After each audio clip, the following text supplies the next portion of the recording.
Di tengah dunia yang penuh dengan petualangan dan pertarungan epik, muncul kisah yang mengubah semua ekspektasi. Inilah cerita tentang Kurt Rockhands, seorang pemuda yang dianggap remeh dan tak berguna dalam pertempuran. Hingga suatu hari, rahasia luar biasanya terungkap. Dikeluarkan dari parti pahlawan karena dianggap tidak berguna, Kurt justru menyimpan kemampuan peringkat SSS di bidang-bidang non-kombat seperti memasak, membangun, menambang, dan meracik alat sihir. Tanpa disadari, ia mulai mengukir takdirnya sebagai atelier master yang mampu menyelamatkan kota, bahkan negara, dengan cara-cara yang tak terduga.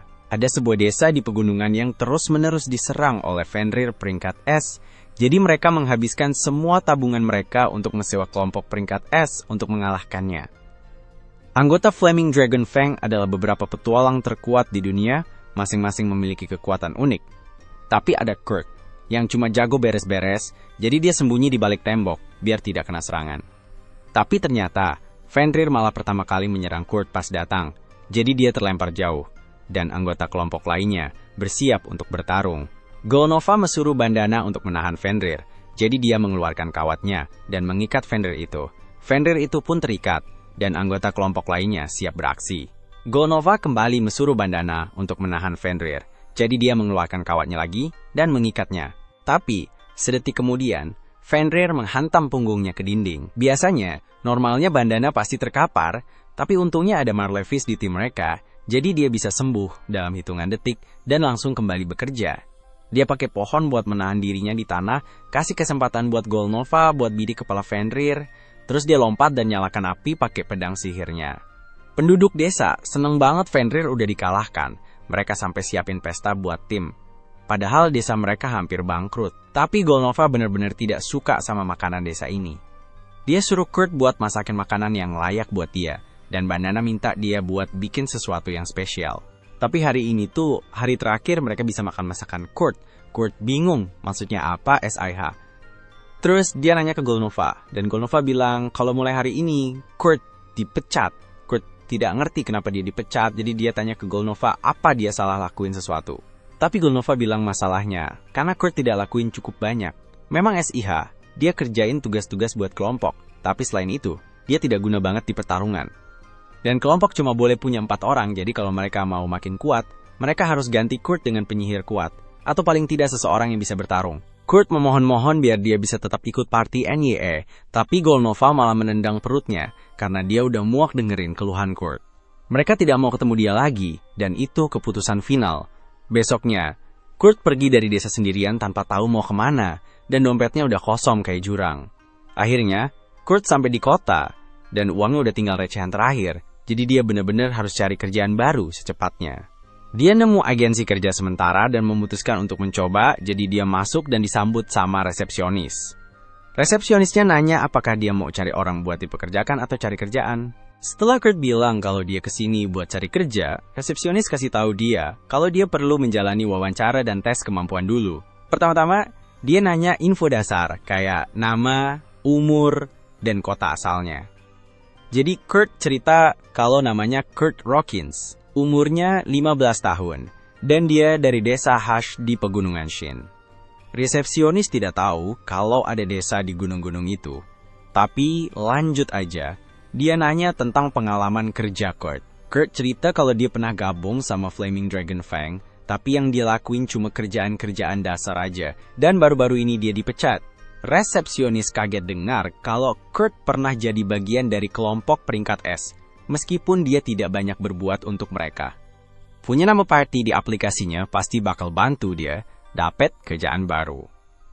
Kurt seneng banget denger itu, dan sekarang dia cuma perlu kerjain tes bakat biar resepsionis bisa tahu apa aja kekuatan dan kelemahannya. Di dunia ini, bakat tuh kayak hadiah dari Tuhan, dan kalau Kurt beruntung, dia mungkin bisa nemuin bakat tersembunyinya hari ini. Bakat-bakat ini dinilai dari rang D sampai rang SSS, dan bedanya beneran jauh banget. Misalnya, orang dengan kemampuan pedang rang D mungkin cuma bisa ayun-ayunin pedang doang, sementara yang rang A bisa dengan gampangnya belah batu jadi 2. Kurt tuh lagi semangat banget buat tahu apakah dia punya bakat, tapi sayangnya, semua kemampuan bertarung di lembar penilaiannya cuma dapat nilai D, jadi tidak ada harapan buat dia ambil peran bertarung. Kurt langsung kehilangan harapan, Tapi resepsionis bilang, masih ada kemungkinan dia punya keahlian dagang yang bagus, kayak alkimia atau pandai besi. Cuma sayangnya, teknisi yang NGU RUS tes keahlian itu lagi liburan. Jadi Kurt harus balik minggu depan buat dites. Kurt bilang, dia tidak bisa nunggu selama itu, karena dia udah hampir kehabisan uang, dan butuh banget cari kerjaan hari ini juga. Resepsionis paham banget sama situasi Kurt, jadi dia suruh Kurt buat coba angkat salah satu karung pasir di situ. Kurt pun cobain, dan pas dia pegang karungnya, dia merasa ada yang aneh, kayak pasirnya serap sedikit mana dia. Tapi ya udah, dia tetap angkat karung itu, dan karena dia cukup kuat buat angkatnya, resepsionis mikir Kurt bakal bisa kerja di konstruksi. Dia bilang ke Kurt kalau Markgrafia Tekon lagi butuh pekerja buat bantu perbaikan tembok kota, jadi Kurt bisa dapat kerjaan di sana kalau resepsionis tulis surat rekomendasi buat dia. Kurt seneng banget dibantu, jadi dia langsung pergi buat ketemu Markgrafia. Jadi, si Markgrafia ini nemu surat yang bilang kalau Kurt pengen kerja di tempatnya. Tapi, jujur aja, dia tidak yakin Kurt bakal kuat NGURUSIN kerjaan bangunan. Tapi ya, dia lagi butuh banyak tenaga bantu, jadi dia mutusin buat kasih Kurt kesempatan. Dia bilang ke Kurt buat campur semen dan pakai itu buat benerin dindingnya. Gajinya bakal ditentuin dari seberapa banyak kerjaan yang bisa dia selesain. Si Markgrafia bakal balik lagi buat NGECEK kemajuan Kurt nanti. Dan dia ingetin Kurt buat cepet kerja, karena kalau setengah barel semen belum kepake pas dia balik, bayaran Kurt bakal rendah. Nah, Kurt pengen nanya NIH, soalnya si Markgrafia belum bilang apa-apa soal harus ngasih mana ke semen, biar lebih kuat. Tapi dia memutuskan untuk diem aja, soalnya mungkin ini udah hal yang banyak orang tahu. Meski begitu, dia kaget karena kuotanya cuma setengah barel semen, kayaknya itu terlalu gampang. Jadi, Kurt memutuskan untuk pakai semen sebanyak mungkin sebelum bos NIA balik. Pas Markgrafia kembali, dia kaget banget lihat Kurt udah selesai kerjain satu bagian tembok. Kurt minta maaf karena dia sebenarnya bisa kerjain lebih banyak, tapi semennya habis di tengah jalan. Markgrafia masih tidak percaya kalau Kurt beneran udah memperbaiki lebih dari sepertiga tembok barat yang besar itu. Jadi dia nanya ke Kurt gimana caranya dia bisa memperbaiki bagian atas tembok. Jadi, Kurt cerita kalau dia cuma lemparin semen ke atas dan pakai tongkat buat meratakannya. Biasanya si Markgrafia bakal bilang Kurt bohong karena kedengarannya mustahil. Tapi nyatanya Kurt berhasil bikin itu jadi kenyataan, jadi pasti dia jujur. Terus, si Markgrafia nanya ke Kurt berapa lama dia rencana kerja di situ, dan Kurt bilang cuma perlu kerja seminggu aja. Si Markgrafia seneng dengarnya. Dia bilang ke Kurt kalau kerjaan hari ini udah cukup, jadi boleh pulang. Masalahnya, dia tidak bawa cukup uang buat bayar semua kerjaan Kurt hari ini, jadi dia kasih kantong kecil, berisi uang, dan janji bakal kirim sisanya lewat agen kerja. Kurt heran banget, karena kantong kecil itu isinya lebih banyak dari duit yang pernah dia dapat waktu kerja di party NIA. Beberapa hari berikutnya, Kurt terus rajin banget memperbaiki tembok, tapi tiba-tiba, Markgrafia bilang kalau Kurt dipecat. Kurt bingung dan nanya kenapa, terus Markgrafia jelasin, kalau perbaikan tembok itu sebenarnya buat ngasih kerjaan ke orang-orang yang lagi susah. Tapi, Kurt kerjanya terlalu cepat, jadi kalau dia terus kerja di situ, tidak bakal ada kerjaan buat orang lain. Markgrafia tidak marah sama Kurt, malah dia bilang dari yang dilihatnya, kemampuan Kurt itu minimal rang SS, bahkan bisa juga rang SSS. Jadi, lebih baik kalau dia kerja di IBU kota kerajaan atau tempat lain yang lebih oke. Si Markgrafia kasih Kurt uang pesangon karena dipecat tiba-tiba, terus pergi gitu aja. Tapi Kurt salah paham. Dia pikir si Markgrafia cuma pengen nendang dia keluar karena dia kerjaannya jelek banget. Nah, dia balik ke agensi tenaga kerja dan ketemu resepsionis buat ngasih tahu kalau dia dipecat. Tapi, masih butuh beberapa hari lagi sampai atribut dagangnya Kurt bisa dinilai. Pas lagi ngobrol gitu, tiba-tiba ada keributan di meja depan. Ternyata ada cewek yang lagi coba pasang iklan lowongan kerja. Tapi si resepsionis bilang kalau tidak bakal ada yang mau kerja di bawah kondisi seburuk yang dia tawarkan. Tetap saja, cewek ini terus maksa kalau resepsionisnya harus coba cari seseorang, dan dia mulai bikin ribut, jadi resepsionis pun datang buat lihat ada masalah apa. Rekan kerjanya resepsionis bilang kalau cewek ini mau rekrut penambang buat gali gunung yang belum pernah dieksplorasi, tapi dia tidak mau bayar di muka, dan cuma mau bayar kalau penggaliannya sukses. Resepsionis setuju kalau tidak ada orang waras yang bakal setuju sama syarat itu, jadi dia coba bujuk cewek itu buat cari investor biar tambangnya bisa dikembangkan. Tapi cewek itu bilang dia tidak bisa lakuin itu karena kalau dia tidak bayar pajak sebelum akhir minggu ini, mereka akan menyita tambangnya. Pas banget, Kurt muncul dan bilang kalau dia cukup gila buat ambil pekerjaan seperti itu. Lagian, di desanya dulu, dia biasa bantu-bantu penggalian tambang, jadi dia punya pengalaman yang lumayan. Kershaw nanya ke Kurt apakah dia yakin mau terima, karena dengan kontrak yang ditawarkan cewek itu, ada kemungkinan besar dia tidak bakal dibayar sama sekali. Sebelum Kurt sempat jawab, cewek itu motong dan bilang kalau sebenarnya dia berharap bisa sewa dwarf kekar, bukan cowok yang kelihatan tidak berdaya. Jadi dia merasa tidak enak kalau harus suruh Kurt. Tapi NEH, kalau dwarf, mereka butuh pembayaran awal minimal 10 keping perak. Jadi cewek ini tidak punya banyak uang, makanya dia memutuskan untuk tetap bawa Kurt. Pas mereka pergi, Kershaw jadi merasa tidak enak udah kasih Kurt pekerjaan itu karena kayaknya tidak sebanding sama waktunya. Sejujurnya, dia mikir Kurt bakal lebih baik kerja di rumah bordil, karena dia rela bayar mahal buat bisa semalam sama Kurt. Pas lagi melamun tentang Kurt, teman kerjanya colek dia, dan bilang ada transfer bank masuk. Ternyata itu uang sisa yang dijanjikan Mark Greyfield buat bayar semua kerjaan yang mereka lakukan di tembok, dan Kershaw kira jumlahnya sekitar 50 perak. Tapi ternyata itu CEK senilai 200 emas, dan itu banyak banget duitnya. Dia kaget banget karena Kurt beneran bisa dapetin duit sebanyak itu, sampai-sampai dia tidak sengaja kesandung karung pasir yang ada di lantai. Teman kerjanya datang dan bilang supaya hati-hati sama itu, karena karung pasir itu bukan karung pasir biasa. Mereka dipakai buat ukur seberapa banyak mana yang dimiliki seseorang, dan karung itu seharusnya jadi lebih berat kalau disentuh sama orang yang punya cadangan mana besar. Biasanya, SIH tidak bereaksi sama orang biasa, jadi resepsionis bisa angkatnya dengan mudah. Tapi, dia ingat pernah lihat Kurt kesulitan banget waktu angkatnya beberapa hari yang lalu. Jadi, dia mulai bertanya-tanya, apakah dia benar-benar cuma anak biasa?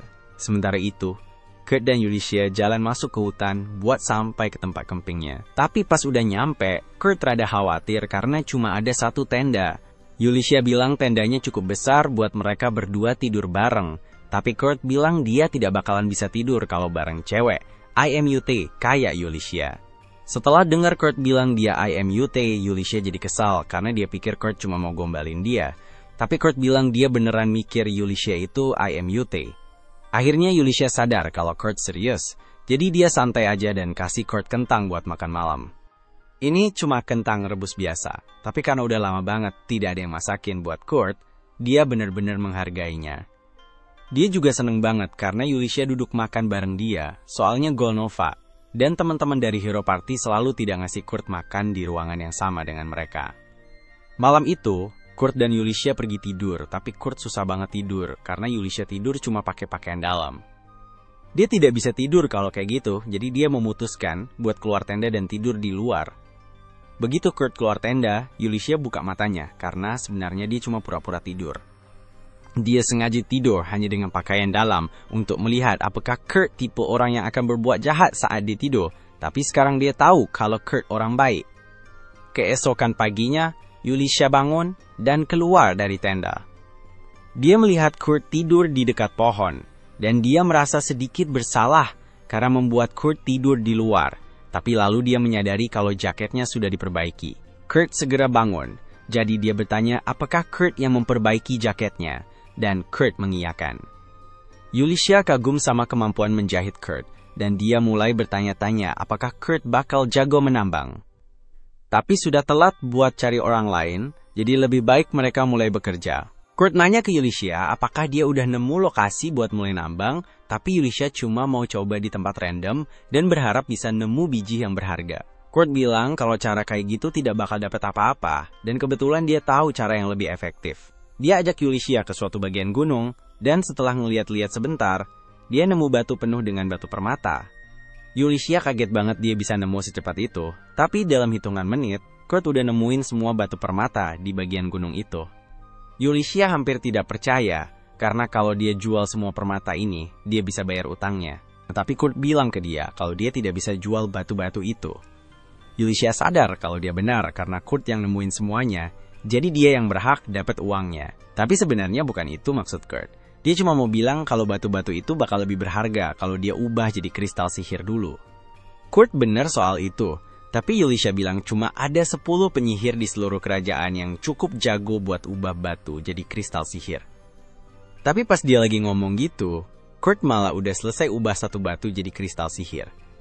Yulisha sampai bengong tidak bisa ngomong apa-apa karena bukan cuma Kurt bisa bikin kristal sihir, dia juga melakukannya langsung, padahal penyihir paling jago aja butuh waktu minimal 1 jam buat bikin satu kristal sihir. Setelah Kurt selesai merubah semua permata jadi kristal, dia setuju buat biarin Yulisha jual itu semua, jadi Yulisha berangkat sementara Kurt tetap di gunung karena dia masih ada beberapa hal yang pengen diselesaikan dulu. Yulisha menuju ke kantor bea cukai kota dan bilang kalau dia mau jual beberapa kristal sihir di IBU kota kerajaan. Tapi, kristal sihir itu super berharga, jadi petugasnya nanya dari mana dia dapat kristal itu.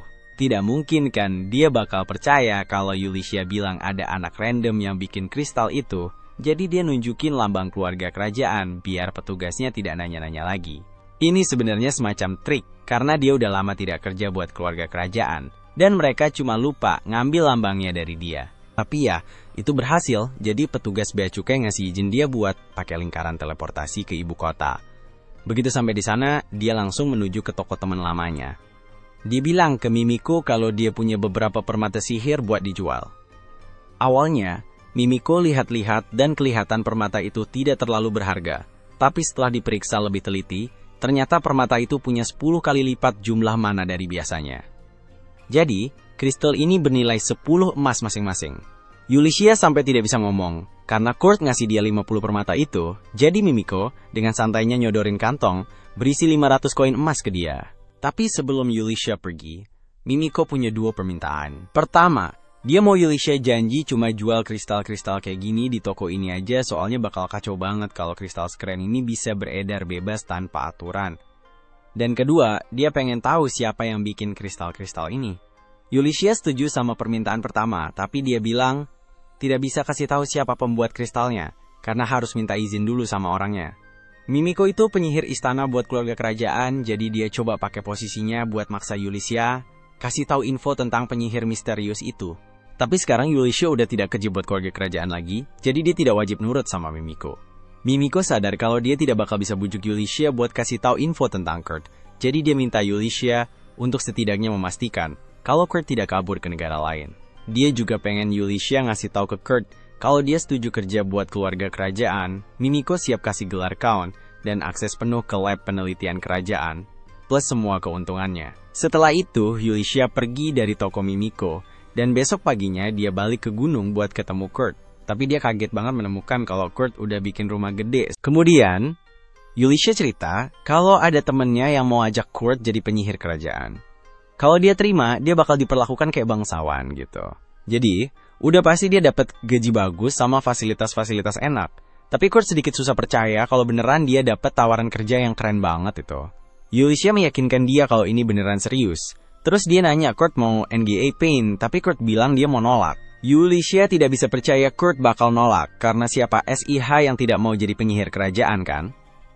Aku juga sama kagetnya karena alasan Kurt buat nolak tuh kayak tidak masuk akal banget. Dia merasa tidak pantas ada di posisi yang bikin dia lebih tinggi dari orang lain, dan dia masih berharap bisa balik jadi anak bawang di Flaming Dragon, bahkan kalau harus minta-minta supaya bisa gabung lagi.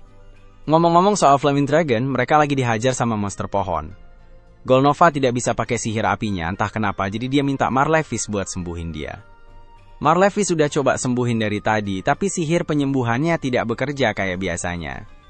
Golnova suruh si anak baru buat melempar sihir api biar bisa kalahin pohon itu, tapi si anak baru tidak tahu cara pakai sihir api, dan seharusnya itu memang tugasnya Golnova. Tanpa Kurt, chemistry kelompok mereka benar-benar hilang, dan cuma Bandana yang bisa lihat kalau tim mereka udah mulai berantakan. Ngomong-ngomong soal Kurt, tugas dia sekarang masih bantuin Yulisha menambang permata. Dan dia bilang kalau kemarin dia nemuin lokasi permata yang bagus, jadi dia bisa dapetin lebih banyak buat Yulisha. Yulisha seneng banget sama semangatnya Kurt, tapi dia khawatir Kurt bisa kecapekan gara-gara kerja keras kemarin. Tapi Kurt bilang supaya Yulisha tidak khawatir, soalnya dia tidur 6 jam tadi malam. Yulisha kaget dengernya, dan mulai hitung-hitungan di kepalanya, mikir gimana caranya Kurt bisa bangun rumah utuh. Tapi tetap bisa tidur 6 jam. Tapi Kurt salah paham dan mikir kalau Yulisha marah karena dia tidur kelamaan, jadi dia minta maaf dan bilang bakal menebus kemalasannya itu. Yulicia sebenarnya harus menjelaskan soal kekuatan Kurt suatu saat nanti. Tapi dia tidak tahu gimana cara ngomongnya, jadi mereka berdua langsung aja pergi buat nambang lagi. Kurt ajak Yulicia ke tempat yang dia temuin, dan meskipun kelihatannya kayak bagian hutan biasa, Kurt bilang harusnya di sini bisa nemuin batu permata yang bagus. Dia ingetin Yulicia supaya tidak nambang lebih dari 50 meter, seolah-olah itu bisa dilakukan oleh Yulicia. Terus Kurt mulai jalan pergi. Yulicia nanya kemana Kurt pergi, dan Kurt jelasin kalau dia mau ke tempat tambang kemarin, dan nanti bakal ketemu lagi sama Yulicia. Sepanjang hari, Yulicia sibuk menggali, dan pas sore, dia akhirnya nemuin batu permata topas yang gede banget. Dia masukin semua koin emas dari permata ajaib ke akun Kurt, karena dia yang nemuin permata-permata itu. Tapi, karena yang ini Yulicia nemuin sendiri, dia bisa pakai untungnya buat bayar pajak. Sebenarnya, dia bisa aja minta Kurt buat ubah permata ini jadi permata ajaib, biar dapat lebih banyak uang. Tapi, dia milih buat tidak lakuin itu karena dia tidak mau manfaatin kebaikan Kurt. Ngomong-ngomong soal Kurt, Yulicia memutuskan buat memeriksa gimana kabarnya. Dan dari yang dia lihat selama ini, dia udah tahu kalau Kurt bakal kelewatan. Tapi dia tidak nyangka kalau Kurt udah bikin sistem terowongan dalam waktu 8 jam aja. Akhirnya Kurt keluar dan bilang ke Yulicia kalau sayangnya dia cuma bisa nemuin sedikit permata yang dia cari. Semua barang lain yang dia temuin cuma tumpukan batu tidak berguna, jadi dia rencana buat buang aja nanti setelah selesai. Yulicia intip ke keranjang batu itu, dan batunya kelihatan cantik banget buat dibilang tidak berharga. Jadi dia nanya ke Kurt itu batu apa. Kurt jelasin kalau itu biji mithril, tapi di desanya Kurt, di tambang itu mithril tuh saking banyaknya sampai-sampai mereka biasanya buang aja kalau nemu. Yulicia sampai tidak bisa ngomong apa-apa dengar itu. Dan selain penasaran dari desa mana SIH Kurt berasal, dia nanya Kurt lagi cari batu permata apa kalau mithril aja dianggap sampah. Nah, Kurt keluarin batu kecil dan bilang kalau dia lagi cari orichalcum, tapi dia cuma berhasil nemuin cukup buat isi kotak kecil. Orichalcum itu dikenal sebagai logam para dewa, jadi bahkan 1 gramnya aja harganya jutaan, dan Kurt dengan santainya nemu sekotak. Yulicia benar-benar tidak nyangka orichalcum tuh bisa ditemuin di tempat kayak gini. Tapi Kurt bilang ke dia, kalau kamu bisa menambangnya di mana saja, kamu cuma perlu menggali 8 km ke dalam tanah untuk mendapatkannya.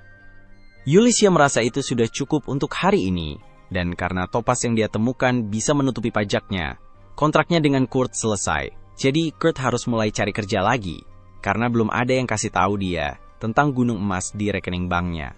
Pas lagi jalan ke agensi, Kurt ketemu Bandana dan dia senang banget melihatnya, tapi dia tanya NJ apain Bandana di sini. Bandana cerita kalau dia udah tidak bareng Flaming Dragon lagi, tapi ada cerita lebih panjang di balik itu. Setelah misi mereka yang berantakan, Golnova pergi ke restoran bintang 5 buat makan enak. Dibandingkan masakannya Kurt, semua makanan di sini rasanya kayak sampah. Golnova jadi marah banget, dia ngamuk dan hancurin tempat itu terus pergi tanpa bayar. Pas dia masuk ke geng, dia ketemu Bandana yang bilang kalau dia udah kelewatan karena hancurin restoran itu. Tapi, Golnova cuma peduli sama makanan enak, jadi dia suruh Bandana buat cari Kurt dan maksa dia balik bahkan kalau harus sampai bikin Kurt patah tulang. Golnova jelas udah tidak waras di sini, jadi Bandana tidak mau debat sama dia. Dia malah ambil kristal teleportasinya Golnova dan kabur dari geng. Pas mau pergi, dia lihat para penjaga kota mulai mendekati tempat Golnova. Dan tanpa kristal teleportasinya, dia pasti bakal ditangkap karena apa yang dia lakukan di restoran itu. Selain itu, Marlevis dipanggil sama gereja, jadi kelompok Flaming Dragon resmi bubar deh. Tapi, dia tidak cerita banyak soal Golnova yang udah kelewat batas. Kurt kecewa banget dengar Flaming Dragon bubar, soalnya itu berarti dia tidak bisa gabung lagi. Tapi Bandana tidak ngerti kenapa Kurt malah pengen balik. Kurt jelasin kalau dia udah kenal Golnova lama, dan dia masih belum sadar seberapa jahatnya Golnova, jadi dia sedih banget tidak bisa kerja bareng lagi. Sementara itu, Bandana sebenarnya tidak terlalu peduli sama Golnova, karena dia cuma jadi alasan buat bisa memperhatikan Kurt. Nah, karena Kurt lagi menuju agensi, Bandana mikir kemungkinan besar dia lagi cari kerjaan, dan kalau benar begitu, dia punya sesuatu yang pas banget buat Kurt. Ada temennya yang lagi butuh bantuan di bengkel, dan ini pasti pekerjaan yang oke, karena temennya itu seorang master atelier.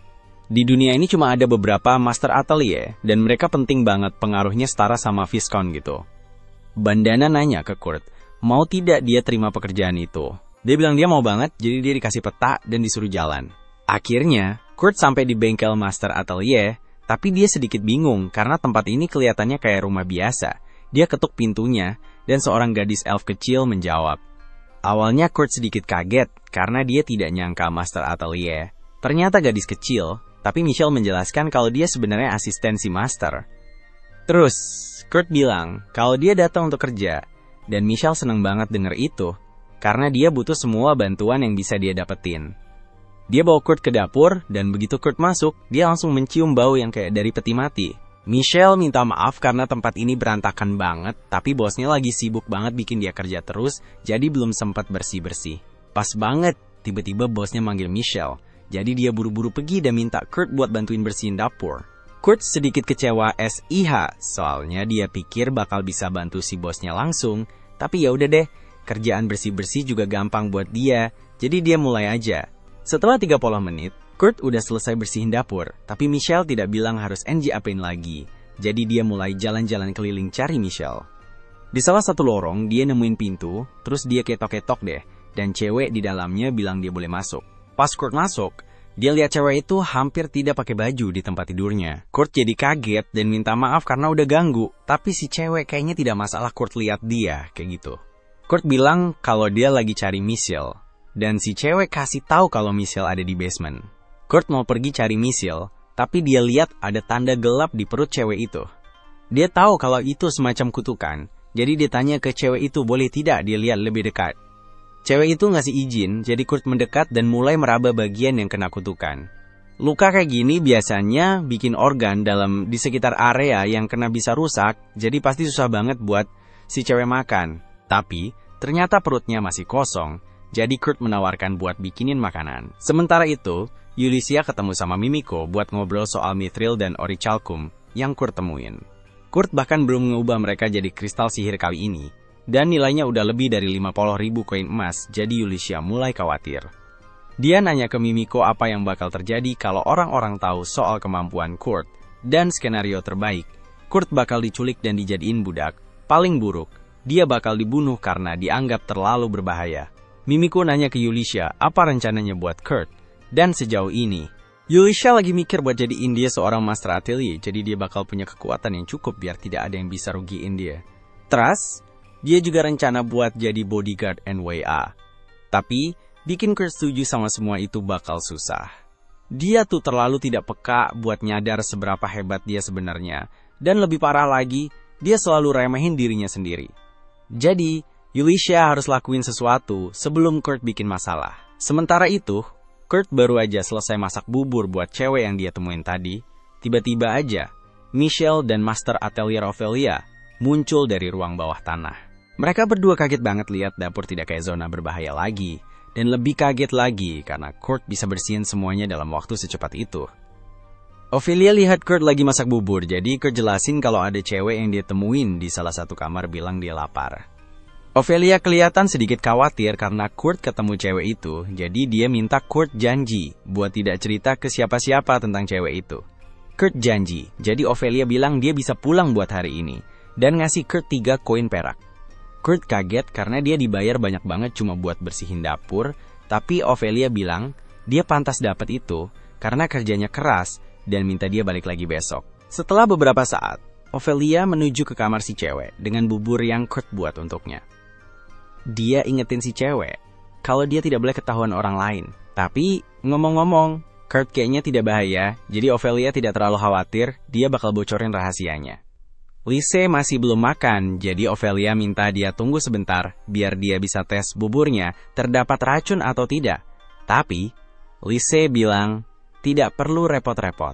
Dia cuma ngobrol sebentar sama Kurt, tapi kata hatinya bilang kalau dia orang baik. Lagian, tidak ada gunanya juga racunin dia kalau kutukannya udah separah ini. Selama ini, dia harus bertahan dengan curiga pada semua orang di sekitarnya, jadi kali ini, dia pengen banget percaya sepenuhnya sama seseorang. Ophelia ngerti banget jadi dia biarin aja Lise makan buburnya. Tapi, setelah Lise ambil suapan pertama, dia langsung keringetan parah dan jatuh pingsan di lantai. Ophelia mikir kalau si Kurt beneran meracuni makanannya. Dia udah siap-siap buat ngejar Kurt dan balas dendam. Tapi tiba-tiba, Lise bangun lagi dan bilang kalau dia baik-baik aja. Malah, dia merasa jauh lebih baik karena kutukannya udah hilang. Ophelia bener-bener bingung gimana caranya ngolah semua kejadian ini, soalnya biasanya kutukan kayak gitu susah banget buat dihilangkan. Jadi, semuanya berubah gara-gara makanan yang dimasak Kurt. Di saat yang sama, organisasi rahasia yang memasang kutukan pada Lise lagi rapat, karena mereka baru tahu kalau kutukannya udah rusak. Mereka tadinya berharap bisa membunuh Lise dari jauh dengan kutukan itu, tapi sekarang harus pakai cara yang lebih ekstrim. Malam itu, Ophelia dan Lise pergi ke toko Mimiko, karena ada hal penting yang harus dibicarakan. Lise membuka tudungnya, dan begitu Mimiko dan Ulyssia melihat wajahnya, mereka langsung tahu kalau dia adalah putri ketiga dari kerajaan. Ophelia menjelaskan kalau ada kutukan kuat yang dipasang pada Lise untuk mencoba membunuhnya. Mereka tidak yakin siapa yang ada di balik semua ini, tapi Lise itu satu-satunya anak antara raja dan putri Françoise dari kerajaan Gurumaku, jadi keberadaannya itu semacam simbol perdamaian antara dua negara. Dan jelas banget kalau penjahat itu lagi berusaha memulai perang. Mimiko senang banget Lise baik-baik saja, tapi dia kaget banget karena Lise bisa mematahkan kutukan sekuat itu sendirian. Tapi Lise bilang dia tidak melakukannya sendirian. Yang mematahkan kutukan itu sebenarnya seorang pria bernama Kurt, dan begitu mereka berdua mendengar nama Kurt, mereka langsung sangat kaget. Meskipun hampir tidak percaya cerita ini, Ulyssia masih belum bisa percaya kalau bubur sederhana buatan Kurt bisa mematahkan kutukan kuat dari putri Lise. Apalagi Kurt terlibat dalam semua ini kurang dari sehari sejak mereka berpisah, bikin Ulyssia makin kaget. Sementara itu, Mimiko lagi memperhatikan beberapa orang yang ia curigai bisa jadi dalang di balik rencana pembunuhan putri Lise. Karena serangannya berupa kutukan, Mimiko berpikir pelakunya pasti punya kemampuan buat mengutak-atik perlindungan anti kutukan yang ada di seluruh istana kerajaan. Menurut informasi orang dalam yang dia dapatkan, ada 3 orang yang bisa melakukan hal seperti itu. Yang pertama adalah Sanova Riskats, jenderal pertama pasukan ekspedisi kerajaan. Yang kedua adalah seorang pria yang kelihatannya sering banget makan, Tristan Mainov, uskup gereja Poland. Dan yang terakhir, yang ketiga adalah Isidora Arkmama, ratu ketiga kerajaan. Ophelia memberikan pendapatnya tentang Tristan, dengan mengatakan bahwa jika dia pelakunya, mungkin dia menggunakan pengikut setianya untuk mengutak-atik penjagaan di kamar Lise. Di sisi lain, Lise curiga kepada ibu tirinya, ratu ketiga, dengan mengatakan bahwa dia punya kebebasan untuk berkeliaran di istana kapan saja, dan bisa saja masuk tanpa ketahuan. Namun, mereka berdua tidak curiga kepada Jenderal Sanova, karena dia tidak memiliki kemampuan sihir. Tapi Ulyssia tidak setuju. Dia menunjukkan bahwa Sanova punya hubungan erat dengan Guild Pencuri, sebuah kelompok yang dikenal suka mengumpulkan informasi rahasia. Dia mungkin saja menggunakan bantuan mereka untuk mengacaukan pelindung sihir, tanpa cara yang jelas untuk mengetahui siapa pelakunya. Ophelia punya ide buat jebakan dengan bikin atelier palsu, semacam bengkel, yang bakal dikelola sama atelier master palsu. Nah, pas banget nih, Lise baru aja ulang tahun ke-15, yang di dunia ini artinya dia udah jadi orang dewasa. Sesuai tradisi, sekarang dia harus keluar dari istana buat latihan selama setahun. Jadi, Ophelia rencana buat kirim dia ke atelier palsu ini, dan mereka bakal kasih tahu ke semua orang kalau Lise bakal latihan di sana. Akhirnya, pelaku yang jahat bakal coba sakitin dia lagi, tapi sebelum mereka bisa bertindak, mereka harus cari tahu dulu tentang atelier meisternya. Untuk mencegah hal itu, mereka butuh seseorang yang pada dasarnya tidak ada, seseorang yang tidak ada seorang pun tahu apa-apa tentangnya. Dengan cara ini, pelakunya akan dipaksa untuk mencari tahu lebih dalam, berulang kali mencoba mempelajari tentang meister. Saat melakukannya, mereka pasti akan meninggalkan jejak petunjuk yang bisa digunakan Ophelia dan yang lainnya untuk mengidentifikasi mereka. Masalahnya sekarang adalah siapa yang harus dipilih untuk memainkan peran atelier meister. Ulyssia sudah punya orang yang tepat dalam pikirannya. Dia menunjukkan kepada Ophelia kristal sihir berkualitas tinggi yang dibuat oleh Kurt. Langsung bikin semua orang sadar kalau dia tidak cuma pas banget buat peran itu, tapi dia juga kayaknya terlalu jago. Besoknya, Kurt pergi ke bengkel Ophelia, tapi ternyata tutup entah kenapa. Michelle datang tidak lama setelah itu dan bilang kalau gurunya, Ophelia, sama sang putri, pergi kemarin. Dia saranin Kurt buat balik lagi besok. Kurt, yang emang suka tidak percaya diri dan minderan, langsung mikir kalau dia pasti udah lakuin sesuatu yang bikin Ophelia nutup tokonya. Dan meskipun secara teknis dia tidak salah, Alasan sebenarnya bukan seperti yang dia pikirkan. Karena tidak ada hal lain yang bisa dilakukan, Kurt pergi ke sebuah restoran. Di sana dia mendengar sekelompok petualang yang sedang membahas masalah yang mereka hadapi. Mereka menerima sebuah misi yang membutuhkan seorang porter, tetapi mereka tidak punya. Dan mereka tidak bisa membatalkan misi tersebut karena tidak punya uang untuk membayar biaya pembatalan. Putus asa mencari pekerjaan, Kurt mendekati kelompok itu dan menawarkan diri untuk menjadi porter mereka, sambil memberitahu mereka bahwa dia benar-benar buruk dalam pertarungan. Sina, gadis dalam kelompok itu, melihat anak kecil yang kelihatan lemah ini, langsung dia ditolak karena dibilang tidak cocok jadi porter. Tapi kakaknya yang lebih tua, Kans, si pria dengan perlengkapan berat, malah memutuskan untuk memberi Kurt kesempatan dan menceritakan lebih lanjut tentang pekerjaan itu. Ternyata, mereka berencana untuk berburu monster Iron Golem yang beratnya lebih dari 200 kg. Jadi, mereka butuh seseorang yang benar-benar kuat untuk bisa angkat beban seberat itu sebagai porter. Kurt mengklaim dia bisa mengangkat beban segitu tanpa masalah. Dan untuk membuktikannya, dia dengan santai mengangkat Danzo si samurai dan Kan si tank kayak mengangkat karung tepung. Seriusan NIH? Dan cowok ini bilang dia tidak jago berantem?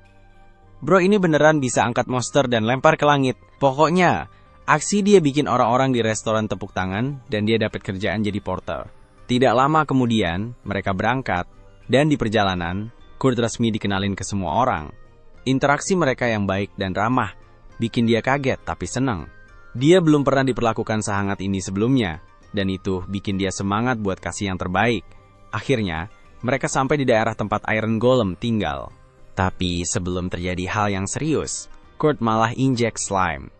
Dan reaksinya, teriak-teriak kayak anak kecil nonton film horor pertama kali. Sina suruh dia buat tidak lebay dan langsung tusuk inti slime NYE.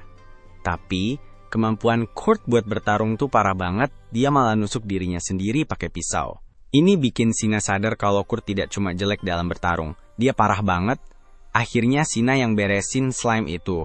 Tapi anehnya, dia tidak marah. Danzo atau Kans juga tidak marah. Mereka malah jadi lebih waspada, siap banget buat melindungi dia dari bahaya. Kurt tidak percaya dia tidak dimarahin atau digetok karena bikin kacau. Dan pelan-pelan, dia mulai sadar kalau mungkin teman-temannya yang dulu memang orang-orang yang tidak asik. Lalu, mereka lanjut masuk ke sarangnya golem. Sina sebarin lumut bercahaya di sekitar buat menerangi tempat itu. Kurt nemuin kotoran goblin di dekat situ. Yang berarti gue itu bukan cuma rumah golem, tapi ada goblin juga yang bersembunyi. Kans bilang ke Kurt buat tidak usah khawatir. Katanya mereka bisa NGRUS beberapa goblin tanpa masalah. Mereka masuk lebih dalam ke gua, tempatnya makin mirip kayak penjara bawah tanah. Kurt memperhatikan ada yang aneh dengan dinding, tapi sebelum dia bisa menyelidikinya, tiba-tiba muncul goblin. Danzo langsung menebasnya dengan keahlian samurai, tapi suara itu menarik banyak goblin lain ke arah mereka. Sina sadar mereka tidak punya kesempatan menang kalau melawan langsung. Pilihan terbaik mereka adalah kabur. Tapi saat mereka panik, Kurt yang sedang memeriksa dinding menemukan sebuah lorong rahasia. Dia cepat-cepat memberitahu kelompoknya, dan dia serta Sina berlari masuk. Tepat setelah mereka masuk, Sina menutup pintunya, meninggalkan Kans dan Danzo di sisi lain. Mereka berdua sudah memutuskan untuk tetap tinggal dan melawan goblin supaya Kurt dan Sina bisa kabur. Sina terus berusaha mencari cara agar mereka bisa pergi, tapi dia mendengar suara Danzo dan Kans yang bilang kalau ada terlalu banyak goblin di sana dan mereka tidak akan bisa kabur sambil melindungi mereka. Kans berteriak agar mereka segera pergi. Kurt tahu dia secara fisik lemah, tapi dia tidak merasa pengecat. Dia berteriak dan bilang dia harus diizinkan ikut bertarung, tapi Sina melihatnya dengan heran, mengingatkan bahwa dia bahkan tidak bisa melawan slime. Apa gunanya dia bagi tim kalau dia tetap tinggal dan malah bikin mereka kalah? Dia merasa sedih. Seperti orang bodoh yang biasanya merendahkan dirinya sendiri. Ini memang membuatnya merasa lebih rendah. Yah, bukan berarti Sina salah. Mereka baru saja membantunya mengalahkan slime beberapa menit yang lalu. Dia mendengar Danzo dan Kans berbicara bahwa meskipun mereka mati, mereka tahu mereka telah mati sambil melindungi orang lain. Ini membuatnya senang. Maksudku, ada seseorang yang menganggapnya teman, dan mereka rela mati untuk melindunginya. Dia bertanya-tanya kenapa mereka menganggapnya teman, dan dia merasa bahagia. Sina mencoba mencari jalan keluar dari tembok untuk mereka. Dan saat dia mengeluarkan sihirnya, ada 3 golem naga besi yang berbeda muncul. Dia langsung jatuh terduduk. Apakah ini berarti kita semua akan mati di sini? Sementara berada di ambang kematian, Lise dan Yulisha sedang mencarinya. Lise sangat bersemangat untuk bertemu dengan pria yang memberinya kehidupan kembali dan mereka masuk ke guild. Mereka terkejut ketika mengetahui bahwa dia telah mengikuti tim keamanan untuk bertarung. Yulisha tahu gunung yang mereka masuki itu akan dipenuhi banyak goblin dan kemungkinan mereka selamat sangat kecil. Dia bilang ke Lise untuk tetap di belakang dan biarkan dia pergi mencarinya, tapi Lise menolak. Kenapa dia harus melewatkan kesempatan untuk menjadi pahlawan bagi seseorang yang juga pernah menyelamatkannya? Dia bergegas bersama Yulisha ke gunung, bahkan mencoba sekuat tenaga mencari jejak kaki untuk mengetahui di mana tepatnya dia berada di gunung. Ketika jejak kaki di bebatuan berhenti, dia menggunakan indera penciumannya yang tajam untuk melacak aroma di gunung. Ini membuat Yulisha hanya berpikir satu hal. Kalau Lisa bisa mengenali aroma itu, apakah itu berarti mereka pernah dekat sebelumnya? Aku tidak akan bilang dia salah. Dia melihat tubuhnya yang telanjang. Saat dua gadis itu mencari mereka, Sina tetap di lantai memberikan kata-kata terakhirnya. Kata-kata yang kamu ucapkan ketika tahu ajal sudah dekat. Dia meminta maaf pada Kurt karena telah menyeretnya ke dalam petualangan ini. Tapi Kurt bertanya-tanya kenapa dia jadi emosional. Dia bilang tidak ada hal besar di sini dan mereka bisa saja mencari jalan keluar dan pergi. Jalan mana yang harus dibersihkan? Dengan golem-golem di sekitar, tanpa menjawabnya, dia langsung bertindak. Menggunakan keahliannya, dia memukul ekor golem pertama. Kemudian itu kembali dan wow, golemnya jatuh. Aku bisa membayangkan apa yang ada di pikiran Sina sekarang. Bukankah ini anak yang sama yang kubunuh slime untuknya? Dengan satu belati, dia menyelesaikan semuanya. Ketika Sina menunjukkan rasa terkejutnya sambil duduk di lantai, dia menganggap itu bukan prestasi besar. Dia hanya terbiasa membunuh mereka karena sering berurusan dengan mereka. Anak ini bukan hanya bodoh, tapi sepertinya dia juga kurang percaya diri. Meskipun dia tidak menyadari dirinya sendiri, dia sangat peka terhadap orang lain. Di tengah keterkejutan Sina, Yulisha menendang dinding dan masuk. Aku yakin dia berharap bisa jadi penyelamat mereka, tapi gimana caranya menyelamatkan seseorang yang udah selamatkan dirinya sendiri? Dia terpesona saat Sina menceritakan semua yang terjadi. Kurt keluar dari kumpulan golem yang sudah mati, memeluk Yulisha erat-erat dan memohon padanya untuk menyelamatkan Danzo dan Kans. Dia mengklaim satu-satunya alasan mereka dalam masalah itu adalah karena dia tidak berguna. Kalau dia adalah definisi tidak berguna, mungkin aku juga mau jadi tidak berguna. Melihat semua yang telah dia lakukan, Yulisha teringat pada legenda yang pernah dia dengar tentang seorang petualang S-rank tertentu. Dia bertanya-tanya, apakah ini petualang yang mereka semua tunggu-tunggu? Lise juga datang ke sana, dan wajahnya langsung berseri-seri begitu melihatnya. Mereka meyakinkan dia bahwa Danzo dan Kans baik-baik saja, dan dia tidak perlu khawatir. Seluruh tim berkumpul, dan Danzo serta Kans berterima kasih pada Yulisha karena datang untuk menyelamatkan mereka. Yulisha mengungkapkan niat sebenarnya. Dia berencana membuka atelier baru, dan dia ingin Kurt bekerja bersamanya. Dia tahu Kurt mungkin merasa dirinya belum cukup baik, dan mungkin ingin menolak tawarannya, jadi dia cepat-cepat menambahkan bahwa Kurt direkomendasikan oleh Ophelia. Dia merasa senang menerima tawaran itu, tapi dia juga tidak mau ninggalin tim baru yang baru aja dia masukin. Teriakan Kans membawanya kembali ke kenyataan. Kans tanya kenapa dia mau ninggalin kesempatan keren itu cuma buat tetap bareng mereka. Melihat dia udah akrab dengan timnya, Yulisha nawarin kesempatan buat yang lain juga gabung ke atelier. Sebelum pergi, Yulisha bilang ke Kurt kalau dia belum mengukur kemampuannya, dan karena dia mau gabung ke atelier, mereka harus ukur kemampuannya dulu. Sementara tim Sakura pergi merayakan keberhasilan mereka, Kurt bertemu Mimiko untuk diuji. Mimiko sangat senang bisa jadi orang yang mengujinya, dan dia bilang begitu. Setelah tes selesai, Yulisha datang untuk menanyakan hasilnya. Jujur aja, aku juga penasaran banget dengan hasilnya. Dan, ya, ternyata sesuai dengan perkiraan semua orang. Hasil normal menunjukkan dia peringkat B dalam memasak, bersih-bersih, dan menambang, serta peringkat C dalam keterampilan lainnya. Tapi, peringkat Hello World yang menunjukkan petualang S-Rank mengungkapkan peringkat sebenarnya. Dia SSS Rank dalam semua keterampilan dan kekuatan, bahkan dalam sihirnya. Dia punya peringkat lebih tinggi dari Mimiko. Mimiko mengakui kalau ada orang lain yang tahu tentang keahliannya, dia bisa dalam bahaya. bahkan bisa dibunuh. Jadi lebih baik mereka simpan itu dari semua orang. Aku rasa mereka tidak perlu khawatir soal itu, karena bahkan si anak bodoh itu pun tidak tahu seberapa kuat dia sebenarnya. Tapi, Kirschel mendengar hasil hebat ini dan langsung menutup telinganya rapat-rapat. Jangan sampai orang tahu kalau dia tahu informasi yang berbahaya ini. Aku penasaran banget sama masa depan Kurt. Semoga suatu hari dia sadar akan kemampuan. Kemudian, kelompok ini lagi naik kereta cepat yang diatur sama Yulicia pakai wewenang spesial dari Atelier Meisters.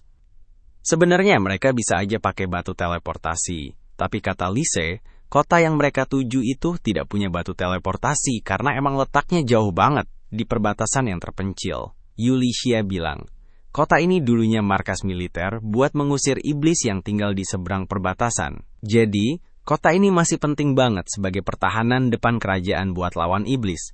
Dan kelompok ini kesana buat jadi bagian dari Atelier yang baru saja dibangun di sana. Kans masih merasa dia atau anggota partinya belum pantas bekerja di tempat ini, tapi Yulicia meyakinkan mereka kalau mereka lebih dari cukup untuk pekerjaan ini.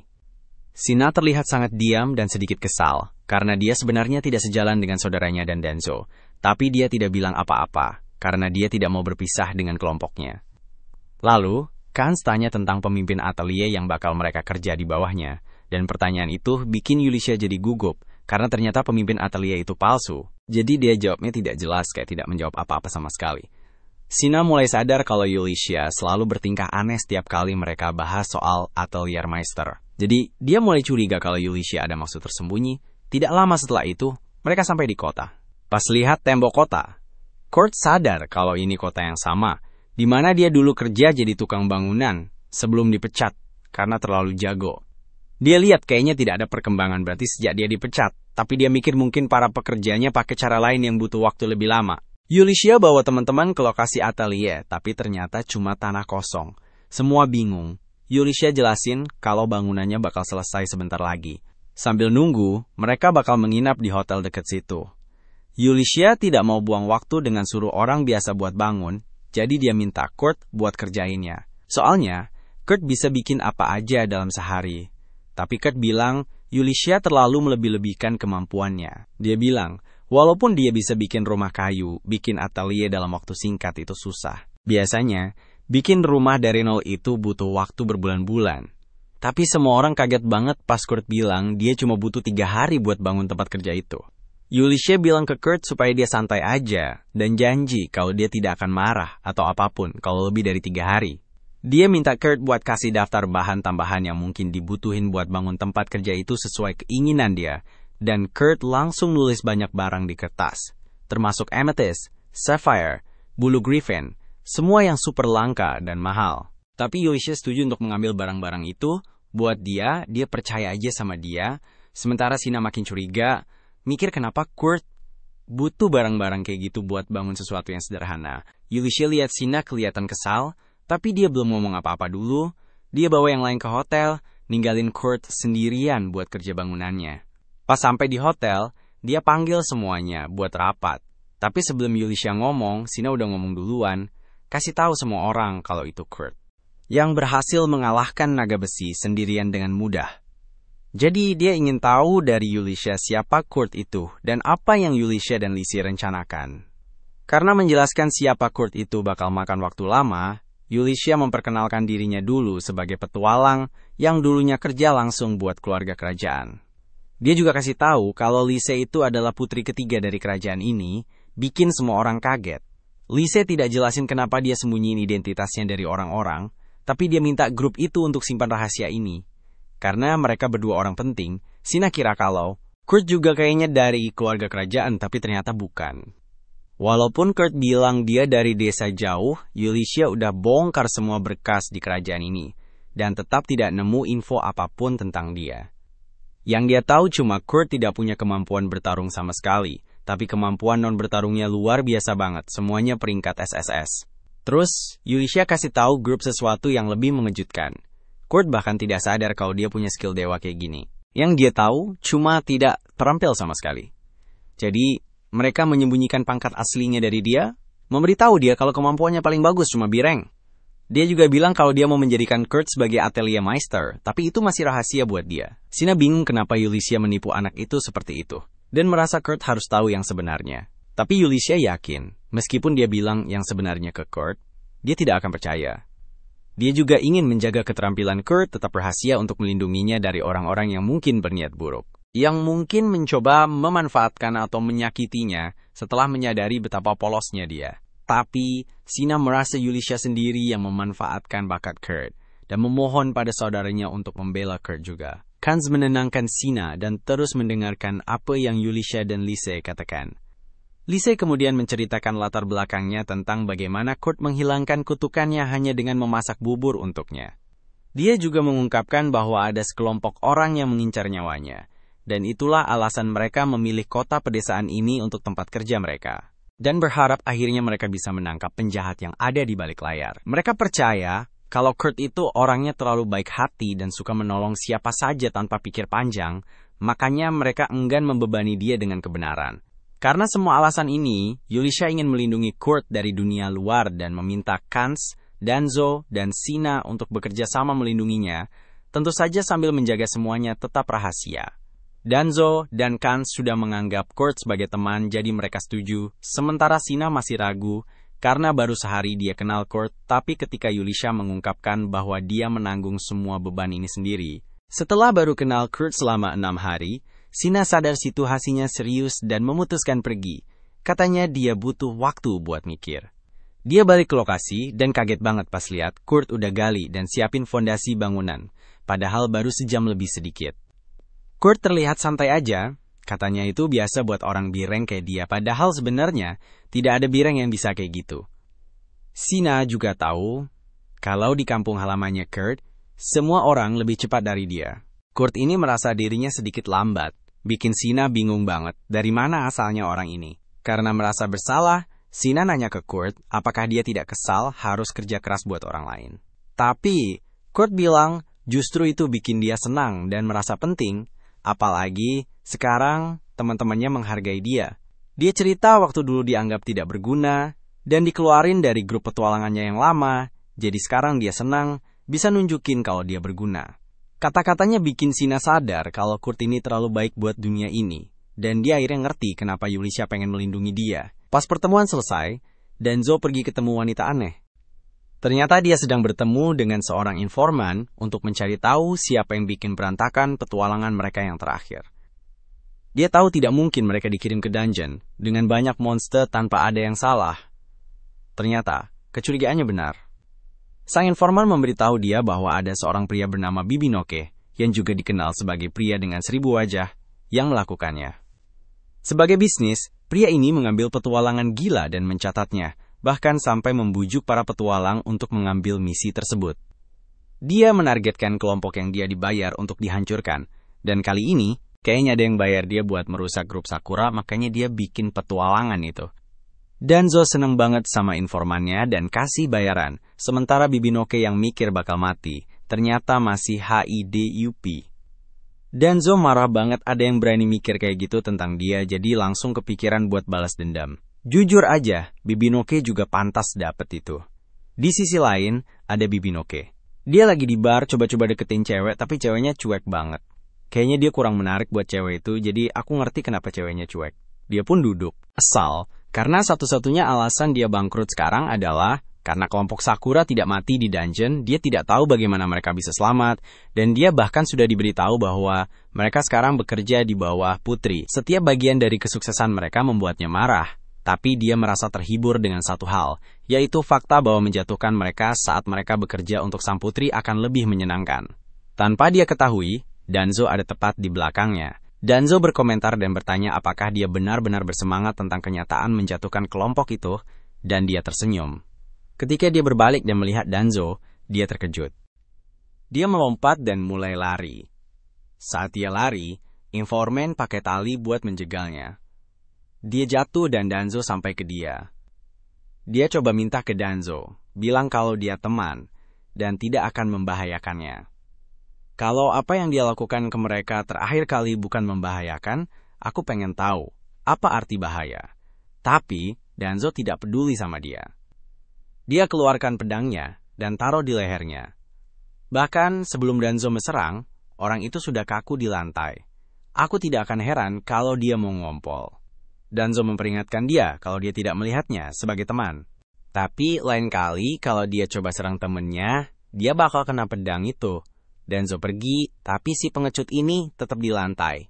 Menurutku, penjahat paling buruk itu yang tidak bisa terima balasan dari perbuatan mereka sendiri. Informan berharap Danzo membunuh Bibinoke. Dengan begitu, dia bakal terbebas dari gangguannya. Dia kasih kode kedua orang buat angkat Bibinoke pergi. Apa yang mau dia lakukan sama dia, aku juga tidak tahu. Dia juga lihat pesan dari bosnya lewat burung. Tiba-tiba, dia memutuskan harus ke desa Kurt. Ada juga wanita aneh yang kelihatan tertidur. Kita belum tahu siapa dia. Tapi, seiring cerita berlanjut, kita pasti akan tahu.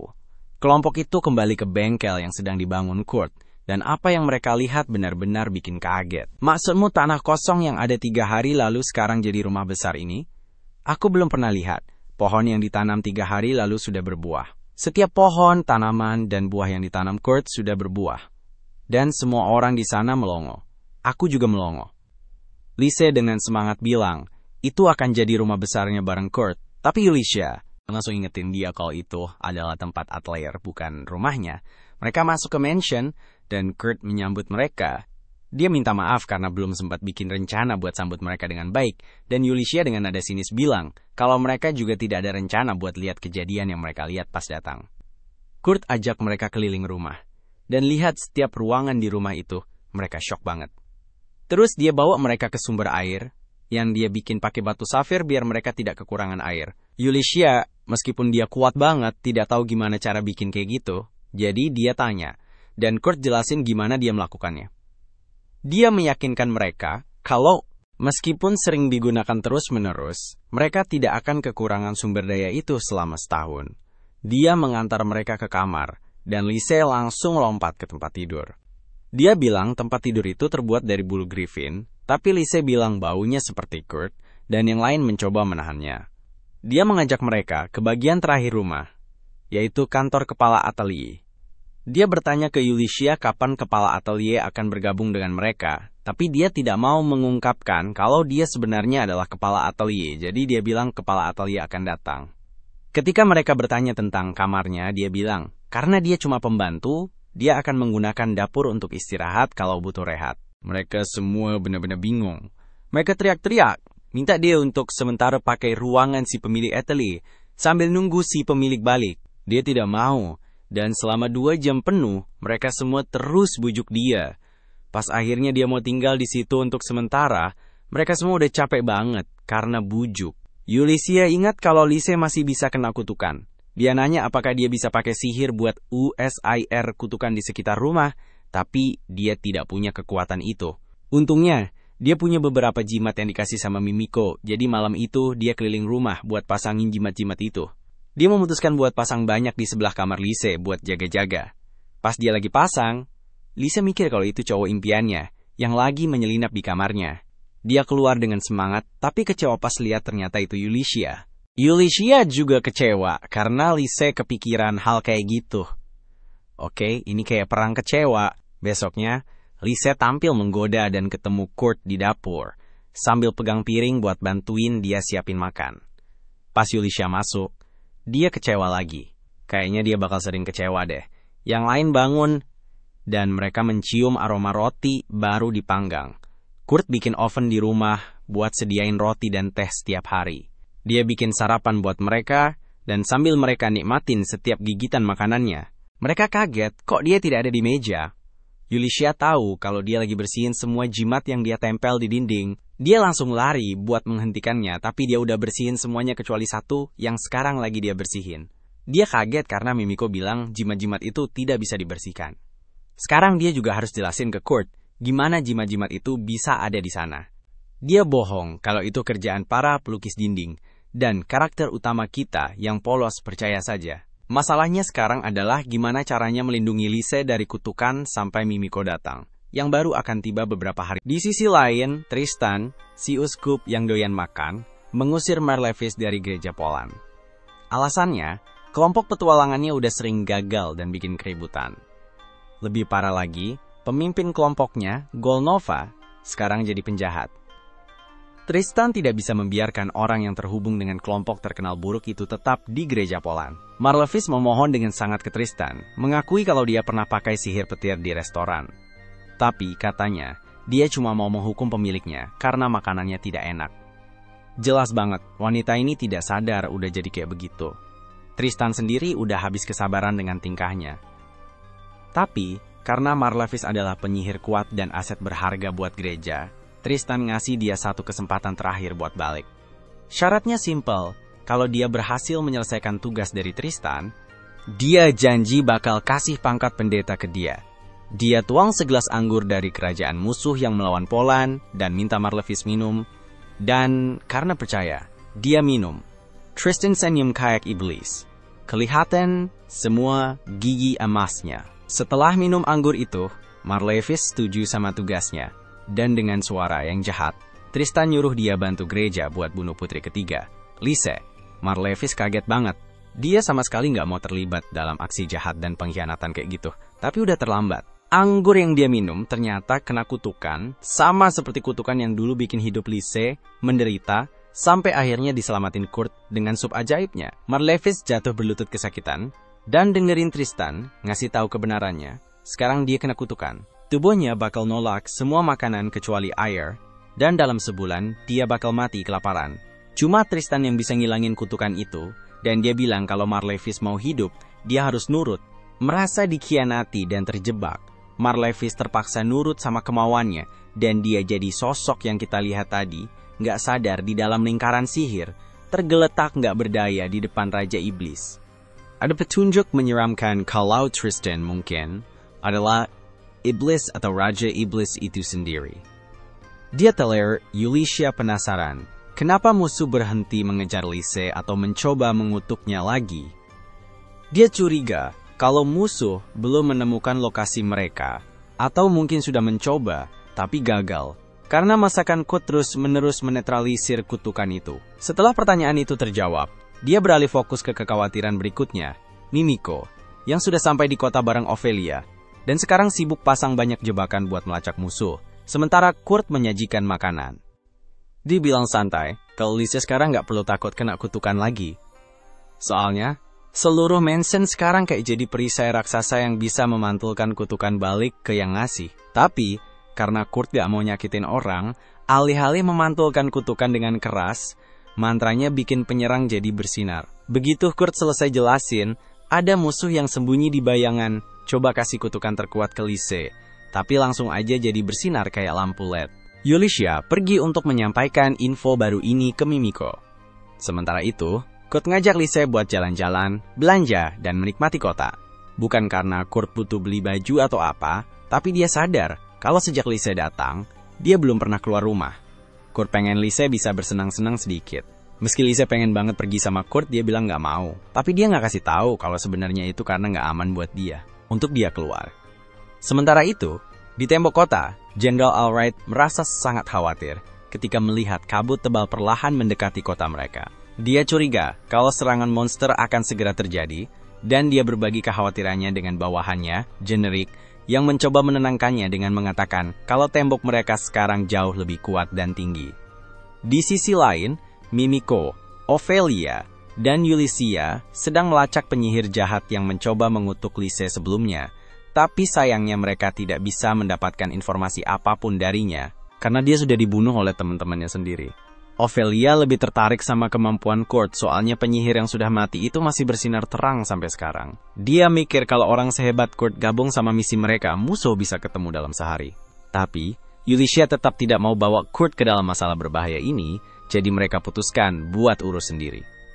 Mimiko maju buat periksa area sekitar, sambil kasih instruksi ke Yulicia buat jaga Lise biar tetap di mansion, karena sekarang mereka tahu musuh sudah ada di sekitar kota. Saat itu, bel darurat berbunyi kencang di seluruh kota, dan Generik serta Allwright tahu dari bawahan mereka kalau ada serangan monster. Pasukan sihir langsung menerangi tanah di luar tembok kota, dan terlihat pemandangan yang menyeramkan. Ribuan kerangka undead mendekati kota. Mimiko juga tahu soal ini, dengan menggunakan sihir deteksi ruangnya, dan dia langsung curiga kalau dalang di balik serangan monster ini pasti mengincar Lise. Tanpa buang waktu, Allwright langsung maju. untuk membela kota dari garis depan dan menyuruh Generic untuk segera mengevakuasi warga.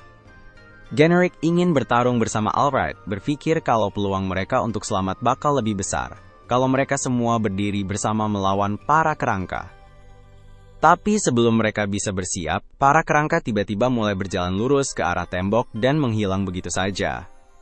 Mimiko dapat laporan aneh ini dari anak buahnya, Phantom, dan menyebutkannya ke Ulysses, yang langsung ingat kalau itu ulah Kurt, yang sudah memperbaiki tembok utara dan barat sendirian beberapa bulan lalu. Mungkin salah satu kemampuan spesialnya bikin kejadian aneh ini terjadi. Bagaimanapun juga, ini kabar bagus, dan bahkan All-Right mulai curiga kalau anak yang dulu memperbaiki tembok itu adalah alasan sebenarnya di balik kejadian misterius ini. Di sisi lain, ternyata Marvis yang memanggil para undead, dan dia sudah menghabiskan semua tenaganya, tapi iblis yang terikat dengannya belum puas, dan memaksanya untuk terus memanggil lebih banyak undead dengan sisa-sisa kekuatan sihirnya. Marlevis tidak percaya kalau hidupnya bakal berakhir kayak gini. Dia cerita kalau Tristan bikin perjanjian sama iblis tingkat tinggi cuma buat bunuh sang putri, dan sekarang iblis itu malah nyiksa dia.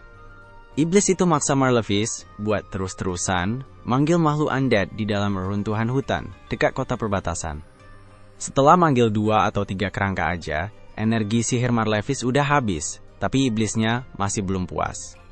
Iblis itu dengan kejam maksa dia buat pakai tenaga hidupnya, biar bisa terus manggil lebih banyak kerangka. Melihat situasi perang di kota makin parah, Ulysses merasa perlu memastikan Lise baik-baik saja.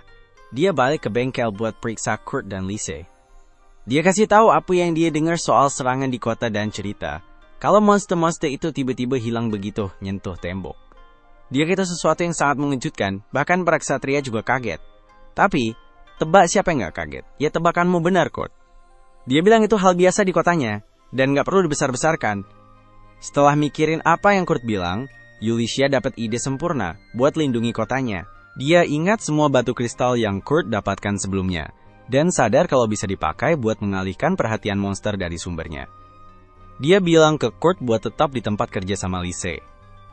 Pas mereka nanya apa yang mau dia lakukan, dia bilang mau menghancurkan sumbernya lewat reruntuhan. Karakter utama kita yang selalu kuat ingin ikut, tapi dia menolak dan minta dia tetap sama Lise. Dia mikir kalau itu karena dia lemah. Sebenarnya harus bisikin ke cowok ini kalau dia nggak lemah. Dia bilang ke dia buat pergi, biar nggak mati bersamanya kalau dia ikut. Dia coba kasih semangat kalau dia nggak ninggalin, dia karena lemah, dia bisikin ke dia. Dan mengingatkannya tentang para pencoret yang ada di sekitar untuk menyerang Lise, jadi dia bilang kalau dia butuh dia tetap di sana buat melindunginya. Wajahnya langsung cerah lagi. Dia senang karena ternyata tidak sia-sia. Ulysses segera lari keluar dari sana supaya bisa cari batu kristal. Dia melihat batu-batu itu dan pergi ke gudang.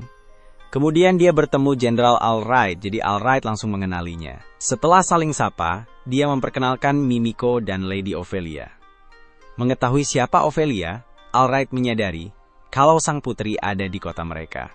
Dia menawarkan untuk mengarahkan beberapa kesatrianya buat melindungi Lise, kalau saja dia tahu kalau kesatrianya tidak sekuat orang yang sedang melindungi Lise saat ini. Ulysses menolak tawarannya dan lanjut ke urusan intinya. Dia bilang dia butuh bantuannya buat bikin umpan di dekat gerbang, biar para monster teralihkan, sementara dia pergi ke reruntuhan buat hancurin inti monster sendirian. Rencananya sih keren, tapi All-Right tidak percaya. Dengan senjata apa dia mau hancurin reruntuhan itu? Dengan cara apa melakukannya? Semua pertanyaan ini bikin penasaran dan dia nunjukin batu yang dia bawa. Ini kayaknya mustahil banget.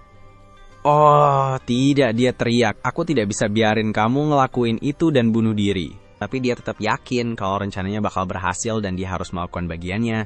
Dia nggak mau dia pergi sendirian, jadi dia menawarkan untuk ikut. Sementara asistennya Generic tinggal sama umpan. Waktu Generic nggak mau tinggal, dia berhasil membujuknya dan mereka lanjut dengan rencananya. Para cewek pergi, jadi Generic membawakan minuman untuk dia sebagai minuman terakhir mereka. Sebagai tradisi, mereka harus minum dan pecahin gelasnya. Tapi mereka percaya nggak bakal mati di pertempuran, jadi airnya dibuang aja, berharap bisa minum yang lebih enak nanti. Ketika mereka kembali dengan selamat, apa mereka bakal benar-benar balik? Di bengkel, Kurt merasa nggak berguna. Semua orang lagi berjuang dan kerja, sementara dia cuma diem aja. Terus dia kepikiran buat bikin pedang sendiri. Setelah ingat kata-kata orang tua di desanya, kalau batu itu cerminan diri sendiri, dia ingat pedang Danzo tajam, jadi dia coba buat nyamain. Di gerbang reruntuhan, Yulicia pegang batu, berdoa dan berharap ini berhasil. Dia minta semua orang buat nutup mata, terus dia lempar batunya. Dengan sekali lempar, semua monster langsung hilang. Bahkan Alright sampai kaget. Ini senjata rahasia dari atelier ya? Dia tanya. Tapi ternyata itu senjata pribadi Kurt. Mereka langsung naik kuda buat lawan monster yang masih ada di reruntuhan. Sementara itu, Kurt ambil pedang yang dia pegang. Dan buat dia, pedang itu kayak nggak ada gunanya. Dia nggak bisa bayangin dia bikin sesuatu yang sebodoh itu. Rasanya kayak pedang dengan nilai D atau bahkan F. Pas dia lihat kegagalannya dengan nggak percaya, Lise datang.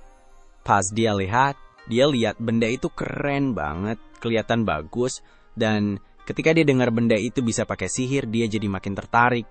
Dia tanya apakah dia mau benda itu, dan dia senang sekali menerimanya. Wajahnya jadi merah saat dia tersenyum padanya, bahagia, tapi dia merasa senyumnya palsu.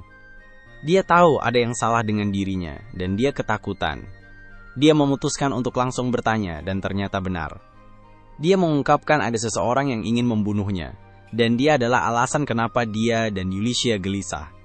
Dia menunduk sedih, dia tidak benci karena melindunginya.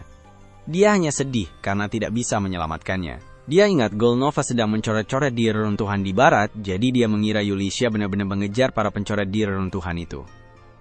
Dia melihatnya dengan sedih karena tidak bisa menyelamatkan seseorang yang spesial baginya.